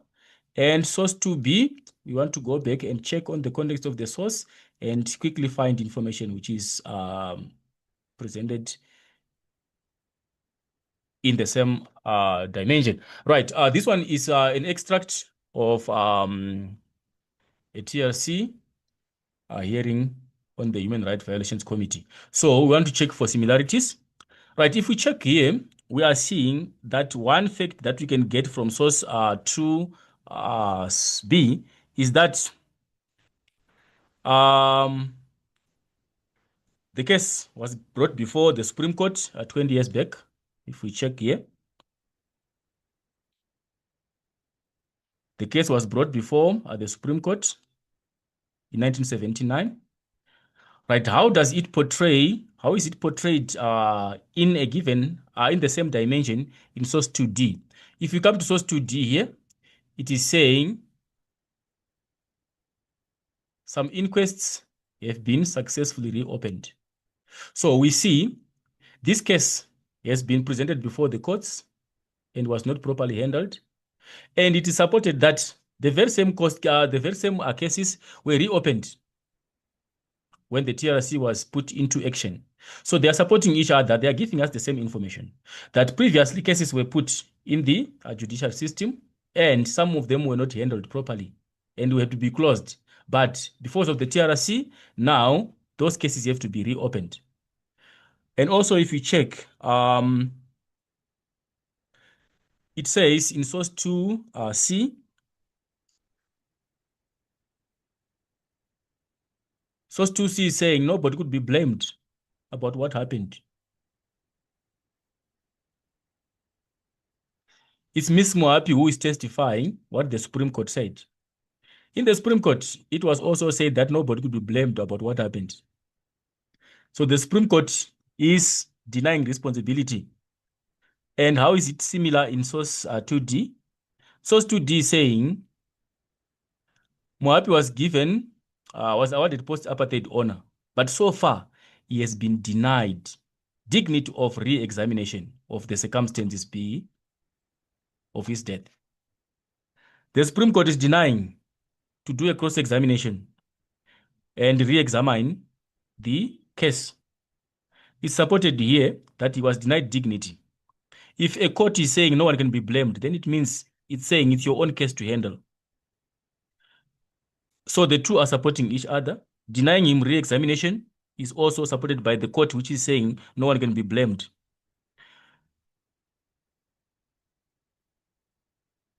And also, if we check to the side of Miss Mohapi, what did she say? She was not sure about his husband's death. About her husband's death, she's saying here,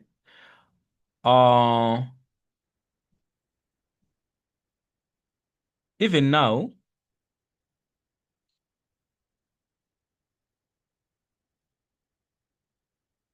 I'm sure that he was never killed in any other way. She's saying she was not happy for the past 20 years, and still even up to the day, she was not even happy. And she never knew how he was killed. This is supported by here. Why are they requesting for a re-examination? They want to find out the exact cause or the exact circumstances of the death of Mapetla. So that is basically how you compare sources. And remember to use the correct format. Our format, as I indicated in the previous questions, you use that very same format of source 2A says whatever. You get an idea. Do not bunch your ideas. Pick one idea only. And this is supported by the next source, which says this. The problem that most learners get here, which will make you lose marks, is not to pay attention to mark allocation. This answer is only 2 marks. Some of you will think that you get 4 marks because you have compared an idea from one source and the other source. It's 2 marks. You have to find another comparison idea, which is independent of the first one. If you repeat the first one using different rephrasing of the statements, then you are repeating the same thing. That is only 2 marks. Right. Then the next question. Next question is using information. Yes. In the relevant sources and your own knowledge, write a paragraph of about 8 lines, which is 8 words, explaining why Mohapi family was dissatisfied in the manner in which the TRC dealt with the death of Mapetla Mohapi in 1976. Right, it's a paragraph question. Remember, your paragraph question, you still answer it in the same format. You write your paragraphs in the essay. You must adopt the PIL format. And for that matter, you must start with an independent answer to the question. What is the question saying? Your question is saying, explaining, what must you explain? Why the Mohapi family was dissatisfied in the manner. So in your opening statement or in your answer, you must address the fact that the family was dissatisfied. And you explain why were they dissatisfied. You can explain this in the context of the working of the TRC. We know the TRC had got 3 committees. It had a committee on gross human rights violations investigations, and it had a committee on amnesty, and also it had a committee on rehabilitation. So based on these 3 committees, you must be able to execute what those committees were supposed to do in regard to the handling of Mohapi's case. If there's a committee which did not perform its function properly, then there was justification that the family was supposed to be dissatisfied to the working of the TRC because they could not execute their duties properly. So you can start your paragraph like, the family was strongly dissatisfied because the TRC handled the matter in an unprofessional way. The TRC handled the matter in an unprofessional. way. Then you explain why you are saying they handled it in an unprofessional way. What did they do that make you believe that the TRC was unprofessional? Or the family was not happy because justice did not prevail? It's an independent answer. You are not copying sources. You are not referring to sources here. Or the family was not happy because the case was not properly followed on.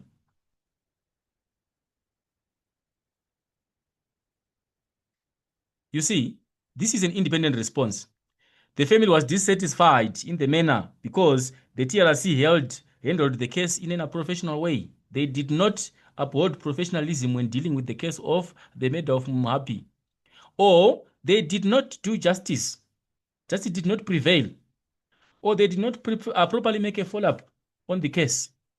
That is your answer to the question. Then you explain what they did and what they were supposed to have done. And now you go to your sources, you pick your piece of evidence, and you support your line of argument with pieces of evidence from the sources. And having done that, it would have taken you to a linking statement to support and show that the family was dissatisfied. You can find a linking statement by referring to what the family did, like how the wife was complaining. Or you can link by showing how that other women had harsh words on the TRC and its workings. You provide a linking statement to support and show that the family was not happy or was dissatisfied with the way the case was handled. Right, that brings us to the end of question number 2. And then for the essay question, we're going to look at the crisis of apartheid, which is civil resistance, right, which is the black consciousness. Right, I'll take you through the essay. I'll just guide you on what you must do. I understand in most instances, the learners will be having the information at their disposal. They will be having all the points, and the problem now that they will have is creating paragraphs which conform to the PIL format using the ideas that they already have. There's a very serious challenge with the creation of paragraphs when you're writing your essays. Learners fail to find supporting evidence, or they lack information on the point. You cannot write a paragraph by infusing points or infusing different points in the same paragraph. That paragraph won't be contextualized or won't conform to the PIL format, because a paragraph must only be having one point and must be having one clear point answering the question. If you see yourself infusing 3 points in the same paragraph, your presentation is going to be poor, because now we are only listing. You are now going to a level of largely descriptive in your presentation. You're just describing things. There's no synthesis of information. You are not contextualizing your paragraphs to the given question. Right, let's look at our question. Then we'll look at those skills. Question number 4 said, civil resistance 1970 to 1980, South Africa, the crisis of apartheid in the 1980s. Right, political liberation of Black South Africans was the only focus of the Black consciousness. Political liberation of Black South Africans was the only focus of the Black consciousness. Critically discuss this statement with reference to the philosophy and actions of the Black consciousness movement during the late 1960s and 1970s. Support your line of argument with relevant historical evidence. That is our question. Right. I think I have to highlight briefly on what you must do for you to be able to attempt and answer the question correctly.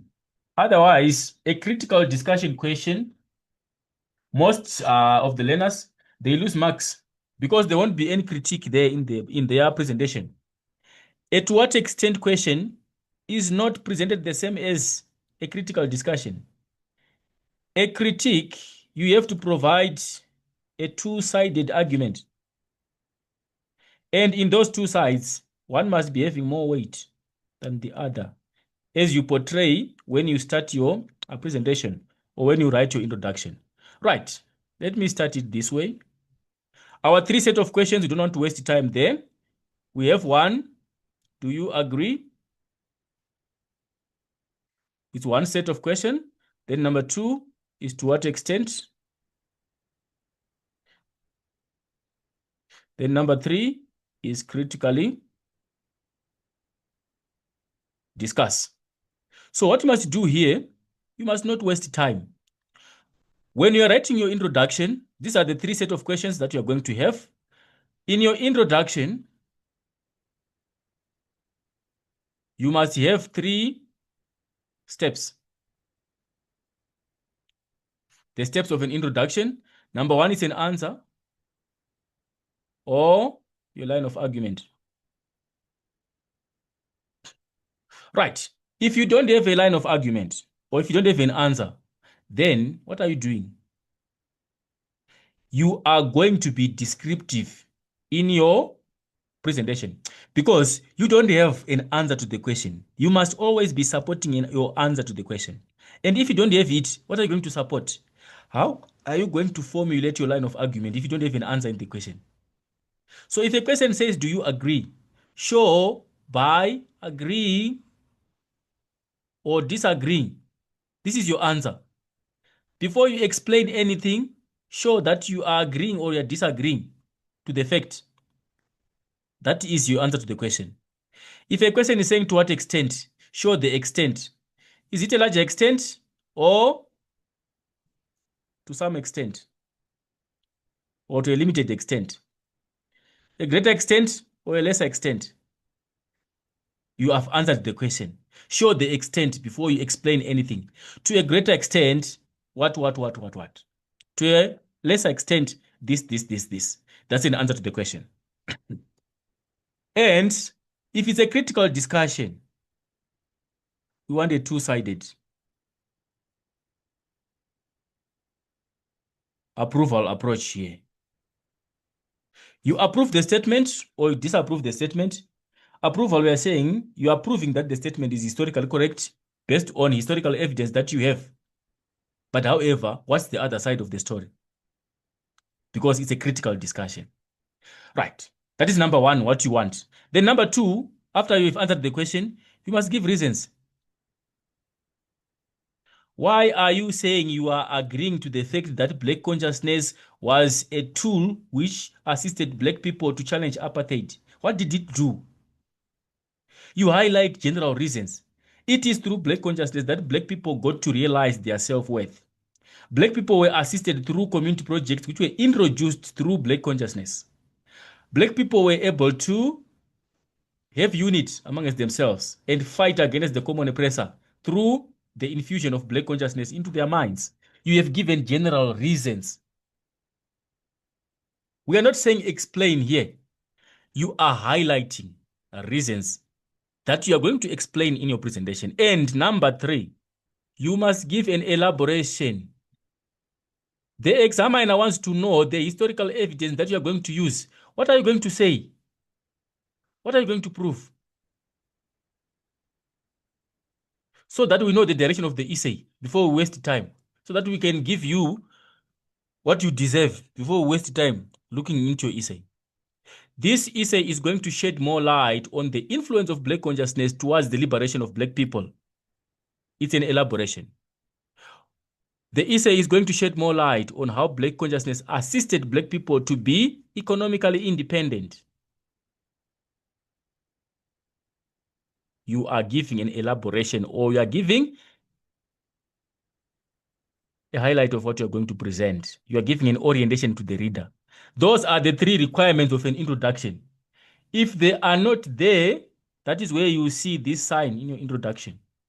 It means aspects not contextualized. There is no answer to the question. You are just explaining something which is related to the question, but which is not answering the question. The purpose of getting into the examination is to answer the questions and get marks. That's all.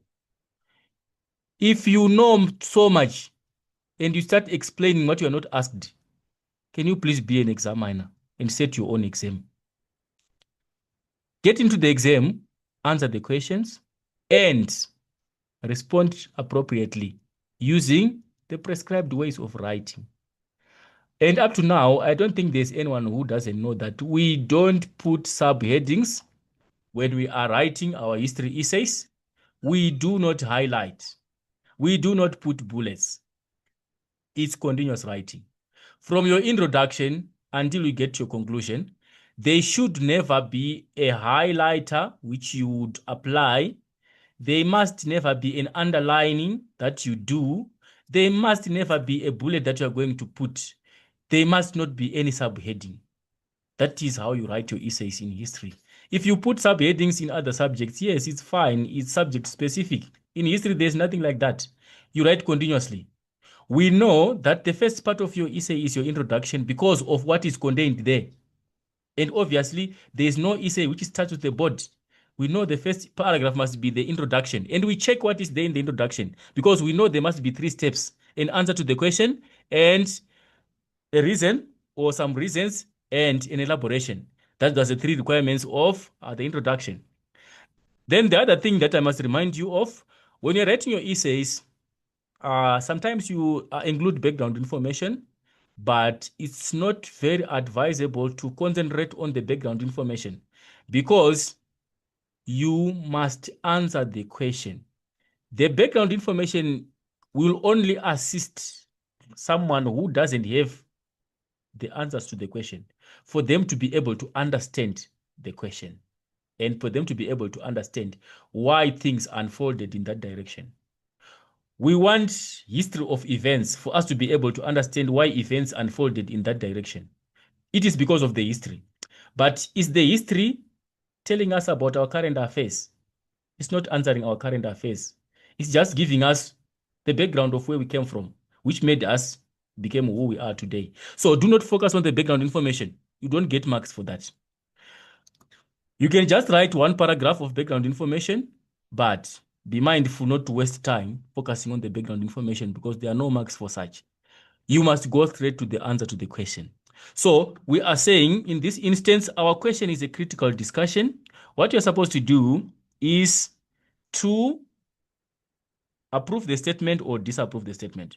The question is saying political liberation of Black South Africans was the only focus of the Black consciousness movement. We are saying Black consciousness was only targeting to liberate Black people politically. Is that correct based on the historical evidence that we have? We cannot approve that statement because we know it was not only political liberation. Political liberation was necessary, yes, because of the political suppression which was brought by apartheid and the apparent banning of political parties which was brought by apartheid, and also the banning of individuals, and also the resultant exile of many political activists, and some of them are being imprisoned. There was need for political liberation, yes. But we cannot also ignore political economic liberation. Black people were exposed to marginalization because of the policy of separate development. It was supposed to be addressed. There was also need for social liberation.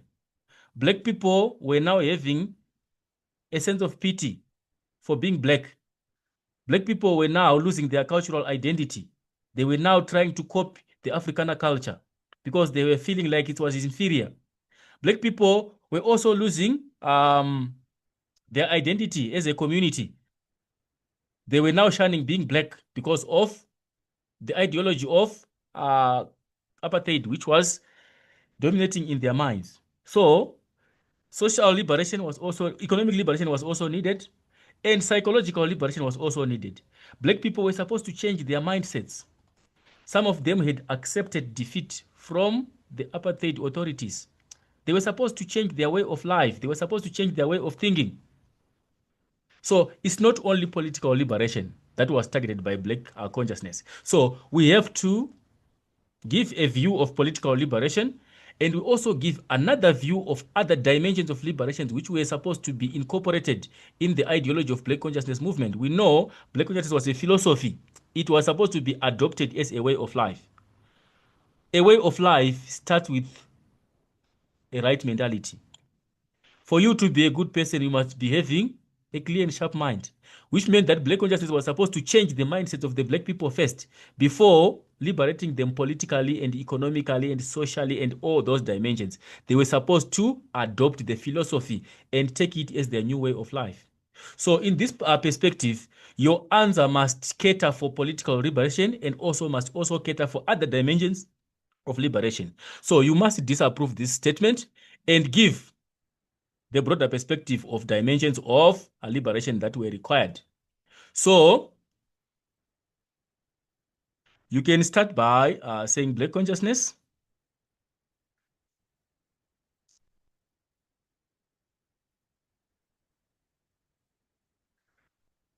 Black consciousness did not only focus on political liberation.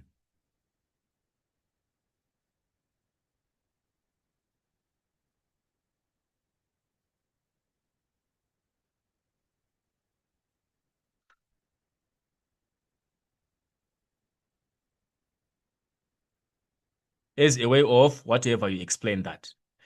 You are showing that you are disapproving. This is an answer to the question. Your answer to the question, you are disapproving the statement Black consciousness did not only focus on political liberation. What else did it focus on? It was a broad concept.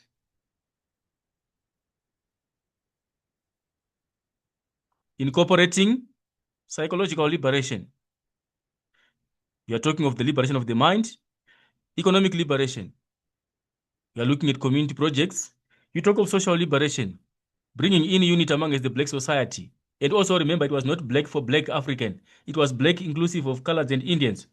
So there was supposed to be unity. We needed social liberation because we were meant to split according to racial groups. And there was no more unity. So there was no united society in the South African society because of the influence of apartheid practices. Then you are looking at the other dimensions of the question to show that there's a disapproval, but there is another side or another dimension to that particular perspective. Then you give your reasons. When you are giving reasons for critical discussion, you give dual reasons. You give reasons on the side of political liberation, which you have disapproved, and you also give reasons on the side of other dimensions of liberation.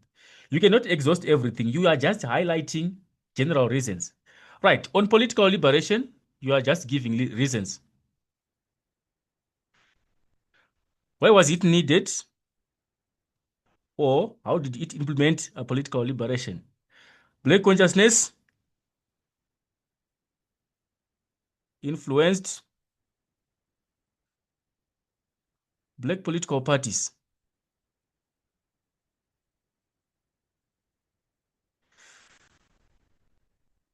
To fight for their existence and their rights.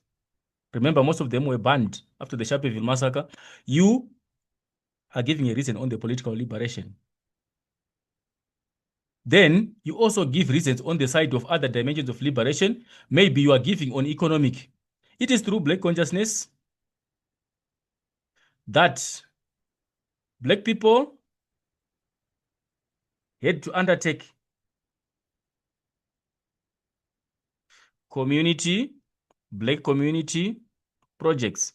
We know these community projects, they were meant to make Black people self-sustaining. So for the fact that Black people were now engaging in community projects to self-sustain, that was an economic liberation.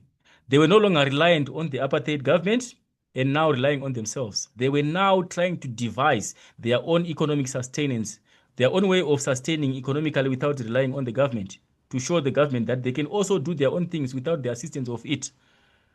You are seeing the dimension now. We are giving a two-dimensional, you are addressing your reasons to address the two extreme ends because it's a critical discussion. Then from there, you give your elaboration. This essay or this presentation is going to further shed more light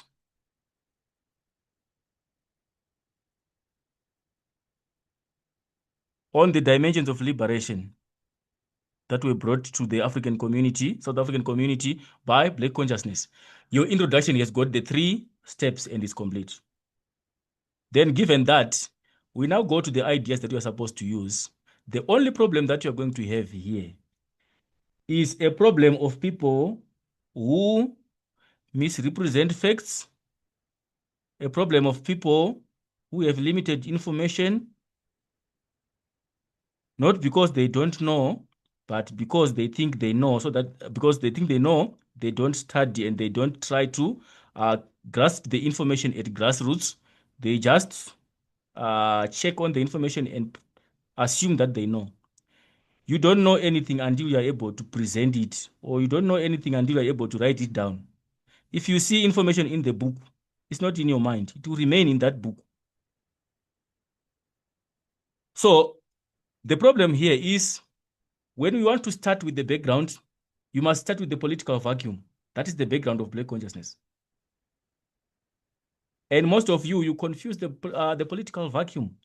The political vacuum that we talk about here, we were saying, most of you, you say, based on the previous experiences, learners, they say the political vacuum was created because of the apartheid government hoping to suppress Black people.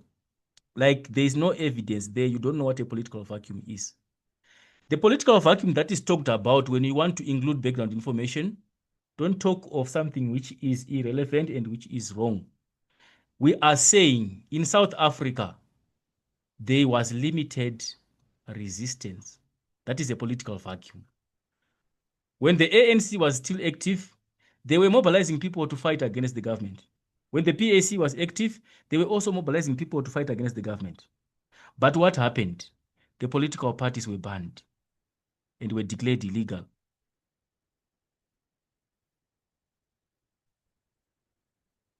They were banned after the Sharpeville massacre. That was the key turning point of South African politics. The Sharpeville massacre resulted in the government declaring a state of emergency and banning political parties and declaring them illegal. Some activists were jailed. They were imprisoned. Some were detained without trial.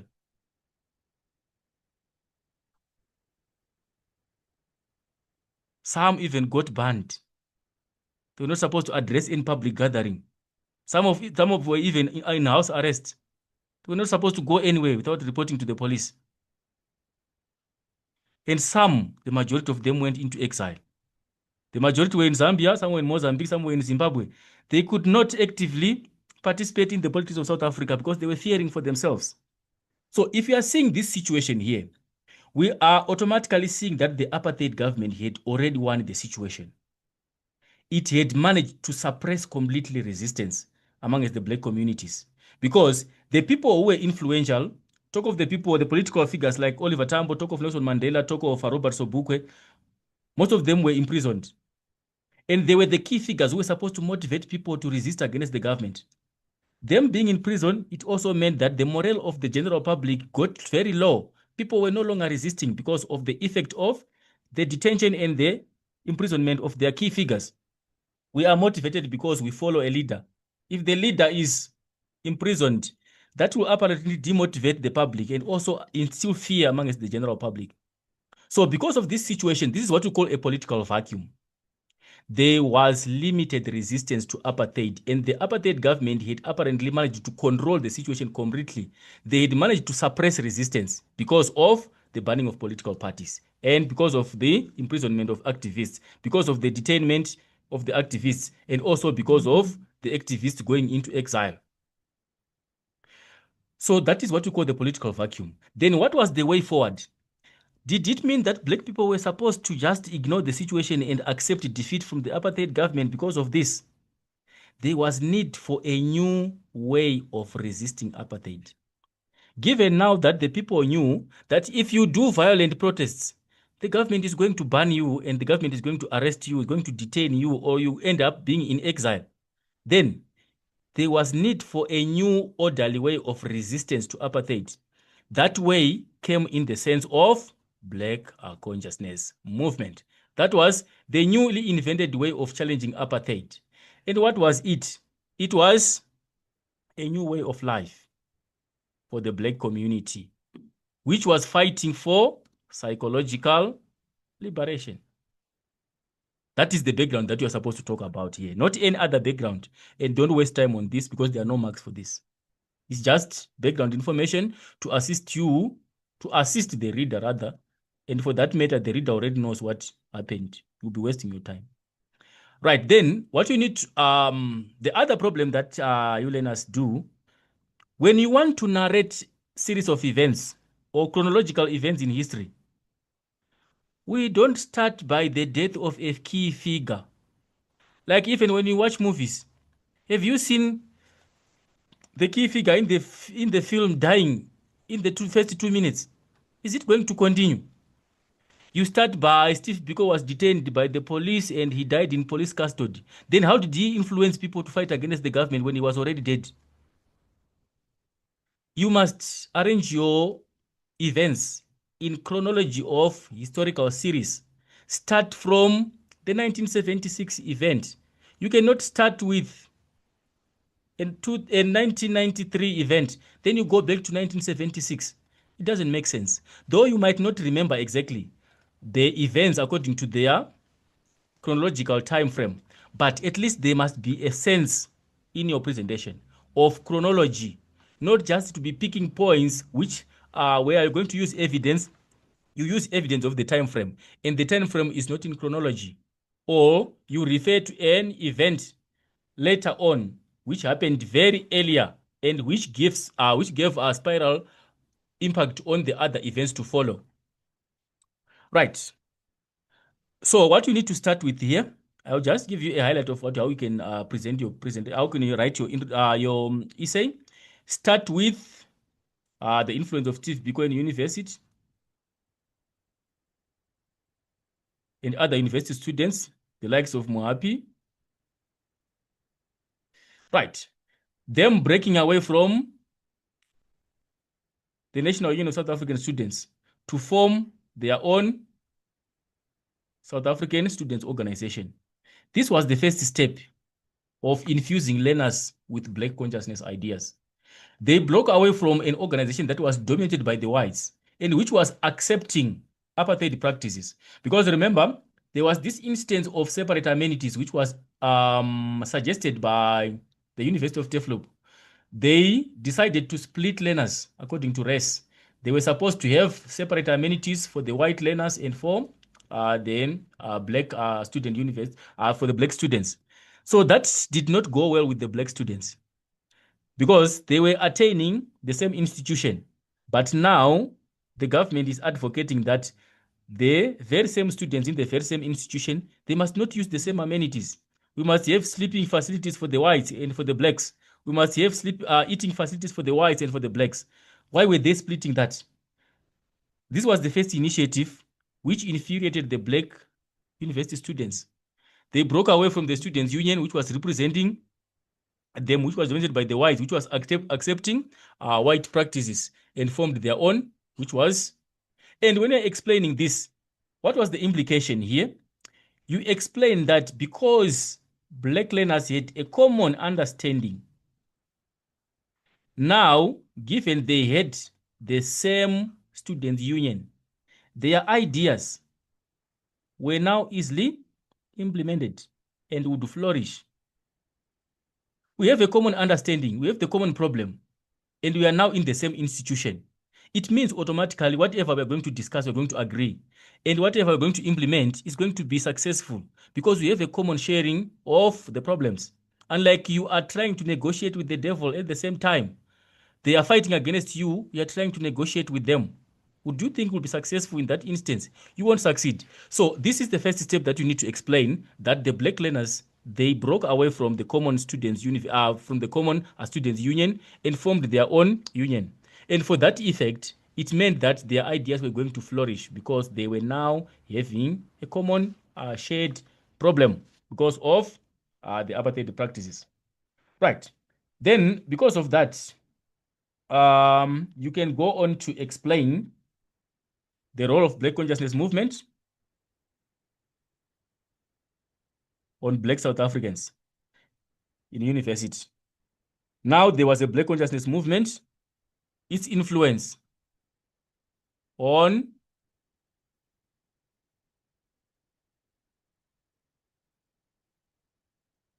Black South Africans. How was it influencing the thinking of Black South Africans? It was fighting for psychological liberation. If you take this one here, if you have information and you read widely, this is a paragraph that you can create. Black consciousness was targeting for psychological liberation of Black people. What are we saying here? Black people were supposed to adopt a new way of thinking. What was the new way? They were supposed to do away with the shackles of apartheid. They had accepted defeat from the apartheid government. Now they were supposed to change that. They were supposed to do away with apartheid. They were supposed to develop a new mindset, which made them believe that it was possible for them to defeat apartheid at some point in time. So you explain this, and because of this psychological liberation, Black people started to act with pride. Because now they were realizing their self-worth. They were also realizing that it's not only a matter of being white that will make you human. You're also human even if you are Black. So they started realizing their self-worth because of the psychological liberation, and because of them acting in pride, that gave them self-confidence. Then you can explain also on the influence of Black consciousness on bringing in unity amongst the oppressed groups of people in South Africa. Because remember, the term Black for Black consciousness was not referring to Africans. They were referring to any group of people or any race which was suppressed by the apartheid government. So the concept Black, you create another paragraph where you explain Black consciousness using the term Black to refer to the suppressed. The suppressed, we are referring to the two other groups, the Indians and the colors. How did it assist if Black consciousness was incorporating the two other races which were also suppressed? It meant it brought unity amongst these three races. And what was the implication of the unit which was brought? It strengthened the fight against apartheid. Because why the government was adopting a policy of ethnicity in its Group Areas Act, why were they doing that? Why were they splitting people into different ethnic groups? The Zulu were made to stay in their own homelands in KwaZulu. The Sotho were also made to stay in their own homeland. The Tswanas in their own homelands. It was a way of weakening the Black society. They were trying by all means to divide the African society so that it does not gain momentum in numbers. So for that sense, Black consciousness brought unity of the oppressed people, and then they became stronger, which meant that their challenge was felt by the government because now they were acting as a united front. You explain in that dimension. Right. Then you can also take the idea of Black consciousness infusing the Blacks with a sense of pride.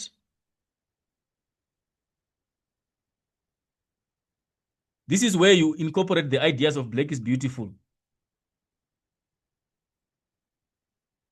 If you check the movies of the South African typical movies of the 70s to the 80s, Black South Africans were adopting that policy of Black is beautiful, whereby they were keeping that Black afro. They were no longer dressing their hair the white way.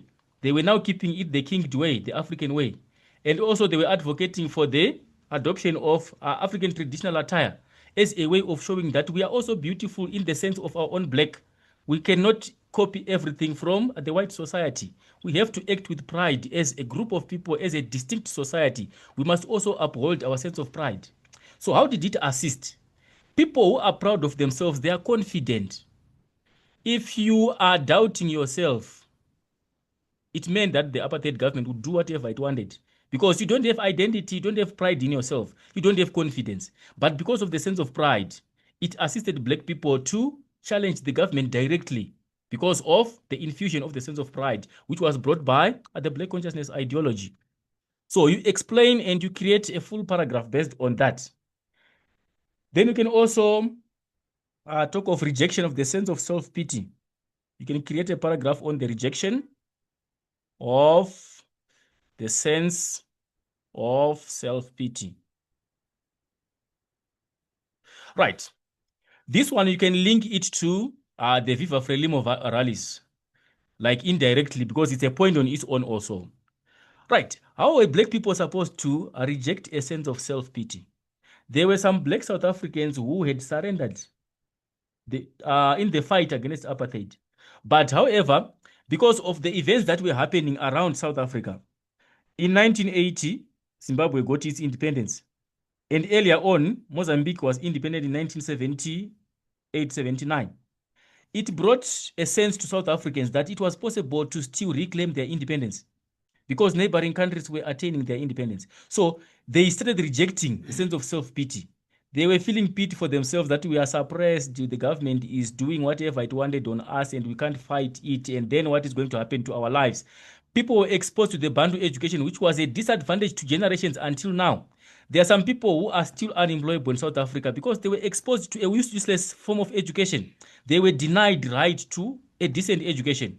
And those people, even now, they are elderly people who don't have any skill, who don't have any knowledge. They don't know anything. Some of them can't even write because of the influence of the Bantu education. So for that sense, black South Africans were just having pity on themselves. They were feeling pity for themselves. They were just as good as they were second-class citizens. But however, they were supposed to reject that mind and start to think in another dimension. It was possible. Victory was possible for them. So you explain in those dimensions. Then you also need to explain the influence, the political liberation. You explain on black consciousness movement, on political organizations. Right. Here you can explain on student movements like the SAMS, SASIM, which was for high school. And you can also explain on BCM on SASO, which was for universities. Right. How did black consciousness got to effectively to be instituted in the schools? It was because of high school teachers and primary school teachers were partly, yes, influencing the learners. They were coming with those ideas from university. Remember, black consciousness was instituted in university and was continually instituted in university so that whoever was coming from university going to the society was going to come out with the idea and was going to spread the idea to the society and the community. Whereas for that matter, we had teachers who were coming from university, going to teach in the high schools. They were coming with the same idea from university and spreading it to the learners, such that it led to the Soweto uprising. It's because the learners were now infused to the ideas that we are being suppressed and we cannot let this situation continue. Let's find ways of challenging this form of governance, which is suppressive, which is oppressive, and which is segregatory. Right. Then you can also explain on political organizations, like you talk of the ANC and the PAC. Even though they were banned, but the spirit of continued fighting was resustained because of black consciousness. The ANC, most of them people were in exile, but however, they resumed the spirit of fighting because of the influence of black consciousness. Right. Then you can also talk of other aspects like, let us continue and look at other aspects. So you are seeing how you are balancing your argument.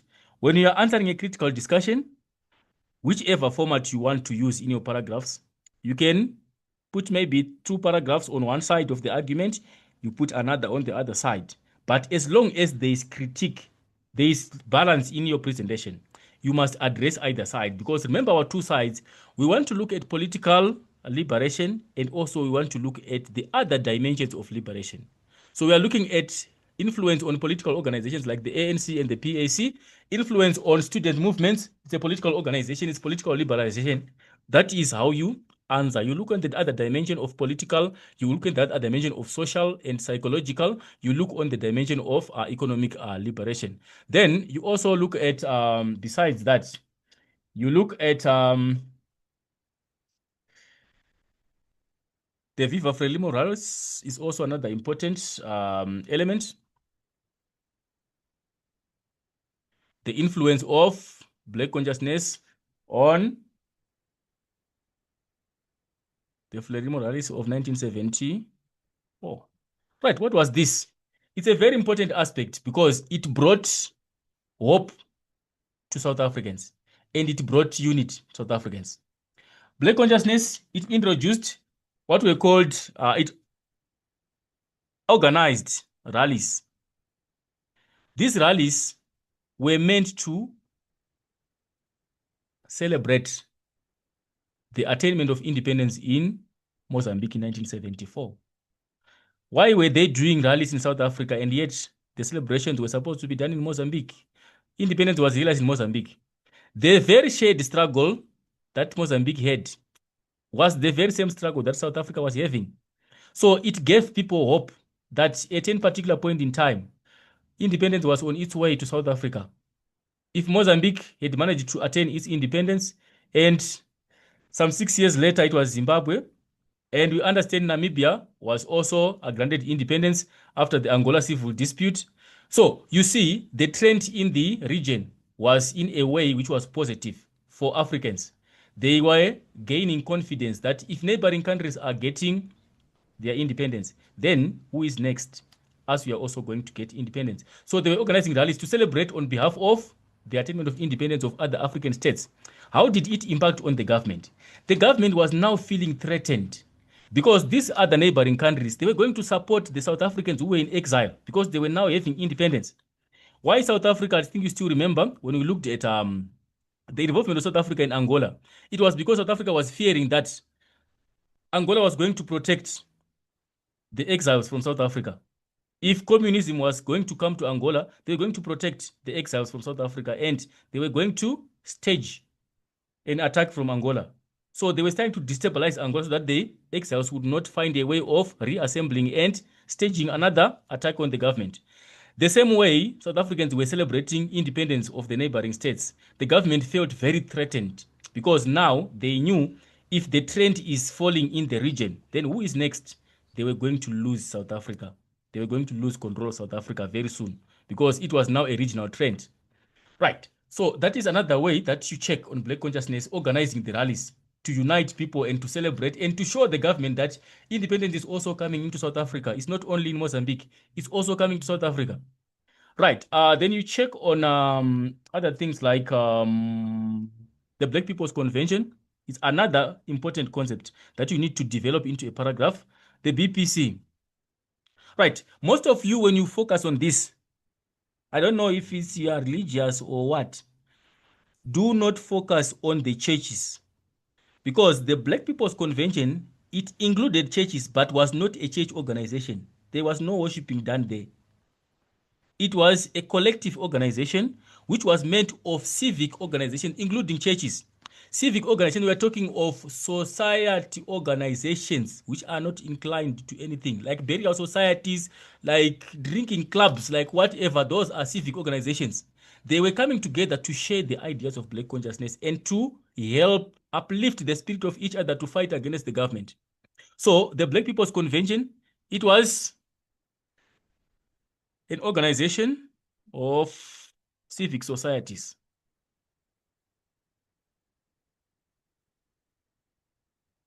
who apparently came together to influence each other and share ideas of Black consciousness and find effective ways of fighting against the government. So because of this gathering here, the government was very threatened. They were now seeing that Black people are now uniting because it also brought unity amongst the people. The BPC was taking people from different perspectives of life, from the African townships, from the colored areas, from the Indian areas. They were now able to come together for a common purpose. And it meant that the government was being threatened to see people uniting for a common cause, which was fighting against the very same government, which was an oppressive government. So you explain how the BPC influenced the unit of civic society organizations and how it threatened the government. The government was now feeling that the societies are fighting from a united front, and therefore their ability to control a united front was now limited because of the numbers who were having a shared understanding. Then you also explain on other things like influence of Black consciousness on labor. This is a very important concept that you must never forget when you're writing this essay. Right. How did Black consciousness influence labor? We are looking at the labor situation which Black people were exposed to pre-Black consciousness. Black people were exposed to inequality in the workplace. They were discriminated. They received poor pay for performing their duties. They were restricted because of the color bar. They could not occupy some positions. There were some positions reserved for the white people. So there was very unfair treatment of the black person in the labor force. So because of black consciousness, it influenced black people to fight for their rights in the workplace. Things like discrimination in the workplace, they were supposed to come to an end. You cannot discriminate me in the workplace because I'm black. Or you cannot introduce color bar that we cannot have a black engineer in the workplace. Well, at least I can qualify for that. So that was supposed to come to an end because people were now infused with black consciousness ideas. They started to challenge the employers directly. And also remember, some black people, because the apartheid government was now reforming, were working for the government. They were now also deliberately engaging in stayaways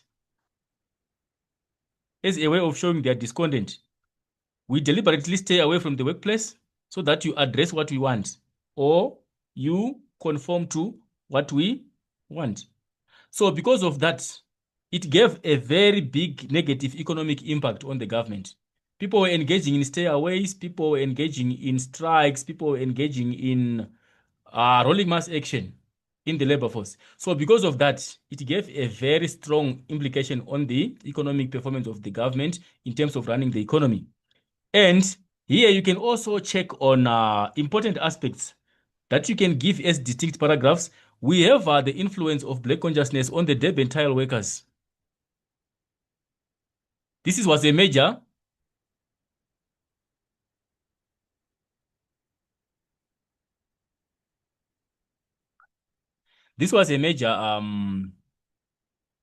strike, which was the initial strike to be noted in South Africa. Trade unionism, remember, was disallowed.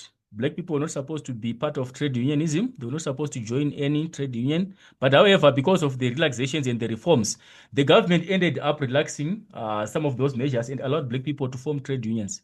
Those trade unions, they influenced black workers to fight for their rights and gave rise to one major common strike like the Durban Tile Workers Strike, which was the major strike in South Africa and the major first strike, which is still notable in the history of South Africa. So you explain how black consciousness influenced trade unions to mobilize workers to fight for their rights in the workplace, and how it affected the employers and how it weakened the apartheid government. Right. Then we can also talk of the Black Allied Workers Union. It was also a key player in the implementation of black consciousness on labor. The Black Allied Workers Union, which was formed to conscientize black workers on the need to fight for their rights in the workplace and not just relax. Right. Then we can also go to economic liberation. I will end with economic liberation. Then I will go to the banishment of Steve Biko in the King Williamstown. Right. On economic liberation, you need to talk of community projects here. Black people were relying on support from the government, but however, the government was not willing to support black people. The government had already implemented measures which were segregatory so that they would apply a policy of separate development. Why they were doing segregation? It was to easily apply a policy of separate development. In terms of amenities, there were areas for black people, like you can talk of the train sections. Trains were segregated. There were areas, there were certain sections where the Europeans were exclusively supposed to occupy, and areas where non-Europeans were supposed to exclusively also occupy. It made it easy for the government to implement separate development. They would upgrade the facilities for the Europeans and neglect the facilities for the blacks. Or even in other public facilities, like you can talk of the beach facilities, you can talk of the parks, they were all segregated. Areas that were supposed to be used by the Africans were neglected, while these areas were used by the whites were maintained. Same with residential areas. Areas for the whites had better infrastructure, had good roads, had good public facilities like libraries and community halls, while the black townships did not have anything. Some of them, even up to now, they still have the gravel roads, they still have very poorly developed infrastructure. It was because of the policy of separate development. So what were black people supposed to do? They were supposed to find a way of emancipating themselves economically. So because of that, the black people who were learned by then, who got a chance to achieve better education, who had managed to learn out of South Africa, most of them, they started chipping in South Africa to assist the black community. Their major purpose was to upgrade the level of education of the South African child. And they initiated what were called the winter school programs. They were trying to do away with the Bantu education. Remember, they knew well that if black South Africans continue with this system of education, they were not going to go anywhere. You are trained to work for the white person. You go to school, you do agriculture. You go to school, you do carpentry. You go to school, you do welding. You don't learn an academic subject. You don't know even maths. You don't know English. You only know how to work for the white men. So where were they going with that kind of education? So those who were learned by then, they saw that if we continue with this system and we don't intervene, we'll end up being a lost society. So they chipped in and introduced those who were educated. They were voluntarily teaching the fellow black child through the winter school programs.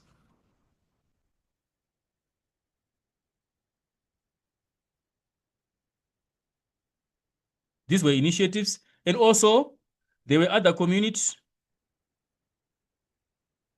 And the examples are there. If you check in your textbooks, there are several examples. You can check on the examples of winter school programs to give evidence. Community programs, you can also check on them. Like there's an MP law. Most of them, they were in Eastern Cape. There were community health programs and also community developmental projects. Then you can also talk of the community trusts. All these are economic emancipation measures that were taken by the black consciousness. Then, besides this, you can go to 1976 and talk of the Soweto uprising. Right, because of the Bantu education system, the government was used to control black people and do whatever they wanted with the black children in school. So they instituted what was called the statutory instrument 50/50. This statutory instrument was stipulating that all subjects in school were supposed to be learned in Afrikaans. So Afrikaans was introduced as what we call the medium of instruction, which meant that all learners in school, they were supposed to learn in Afrikaans. If they were doing agriculture, they were supposed to do agriculture in Afrikaans. If they were doing woodwork, they were supposed to learn woodwork in Afrikaans. So because of the effect of black consciousness, the black learners, they felt this was a continued suppression. Why would we use an oppressor's language to learn? And what is going to happen to our own native languages if we are now learning in Afrikaans? Are we still going to continue with our native languages? And where are we going to go with this Afrikaans? Afrikaans, remember, is only a South African language. So if you specialize in local language in a country, and then your exposure is limited. So they fought against the idea. And unfortunately, in the fight, it started as non-violent protests. But however, the police, The white police security forces, they were always reacting violently whenever there was a protest or a demonstration. They ended up firing on innocent civilians, for that matter, school learners. And that gave us, that gave rise to the Common Youth Day in South Africa, which is the 16th of June. That is when the Soweto Uprising was initiated on the 16th of June, 1976. And the common figure, Hector Peterson. Right, so that takes us to um, the end of our discussion. What you need to do when you are concluding your discussion, remember a discussion must be concluded based on tangible evidence. You must reach a conclusion based on evidence. For you to be able to conclude your essay, there must be evidence in the essay to support that whatever you were saying was answering the question. So usually what will make you lose marks is you reach a conclusion without evidence. For you to be able to say the matriculants of 2025 are going to fail, for you to reach a conclusion that they are going to fail, what must you see? There must be evidence. Maybe they don't attend classes, they don't listen in class, they come to school late, they don't come to school on weekends, they don't attend extra classes. Then you can safely conclude that this class is going to fail. You can only reach a conclusion based on evidence, which means if you write 3 points, you cannot safely conclude with 3 points. That is a conclusion which is not contextualized. You cannot reach a conclusion when there's no evidence. You have to reach a conclusion, which means your argument must have substance. It must have convincing evidence, such that your level for presentation is minimum level 6, and your level for content coverage is minimum level 6. If you get level 6, that will give you not less than 40 out of 50. That is a very good mark for your essay. But if your presentation is poor, you don't contextualize your paragraphs, you don't link your paragraphs, or you repeat the same link, you create a chorus as if you are singing, then your presentation will be around presentation 4, largely descriptive. And your content, if there is content which is not narrative, but if you are narrating without facts and without evidence, then it means also your presentation is going to be poor. And if you get a presentation poor and a content poor, then it means you can get something which is around 2025, which is a poor mark for an essay. Right. So I hope this discussion is going to assist you as you partake the essay questions, and also as you partake your preparations for any other history examination that you will meet in the future. Thank you for watching.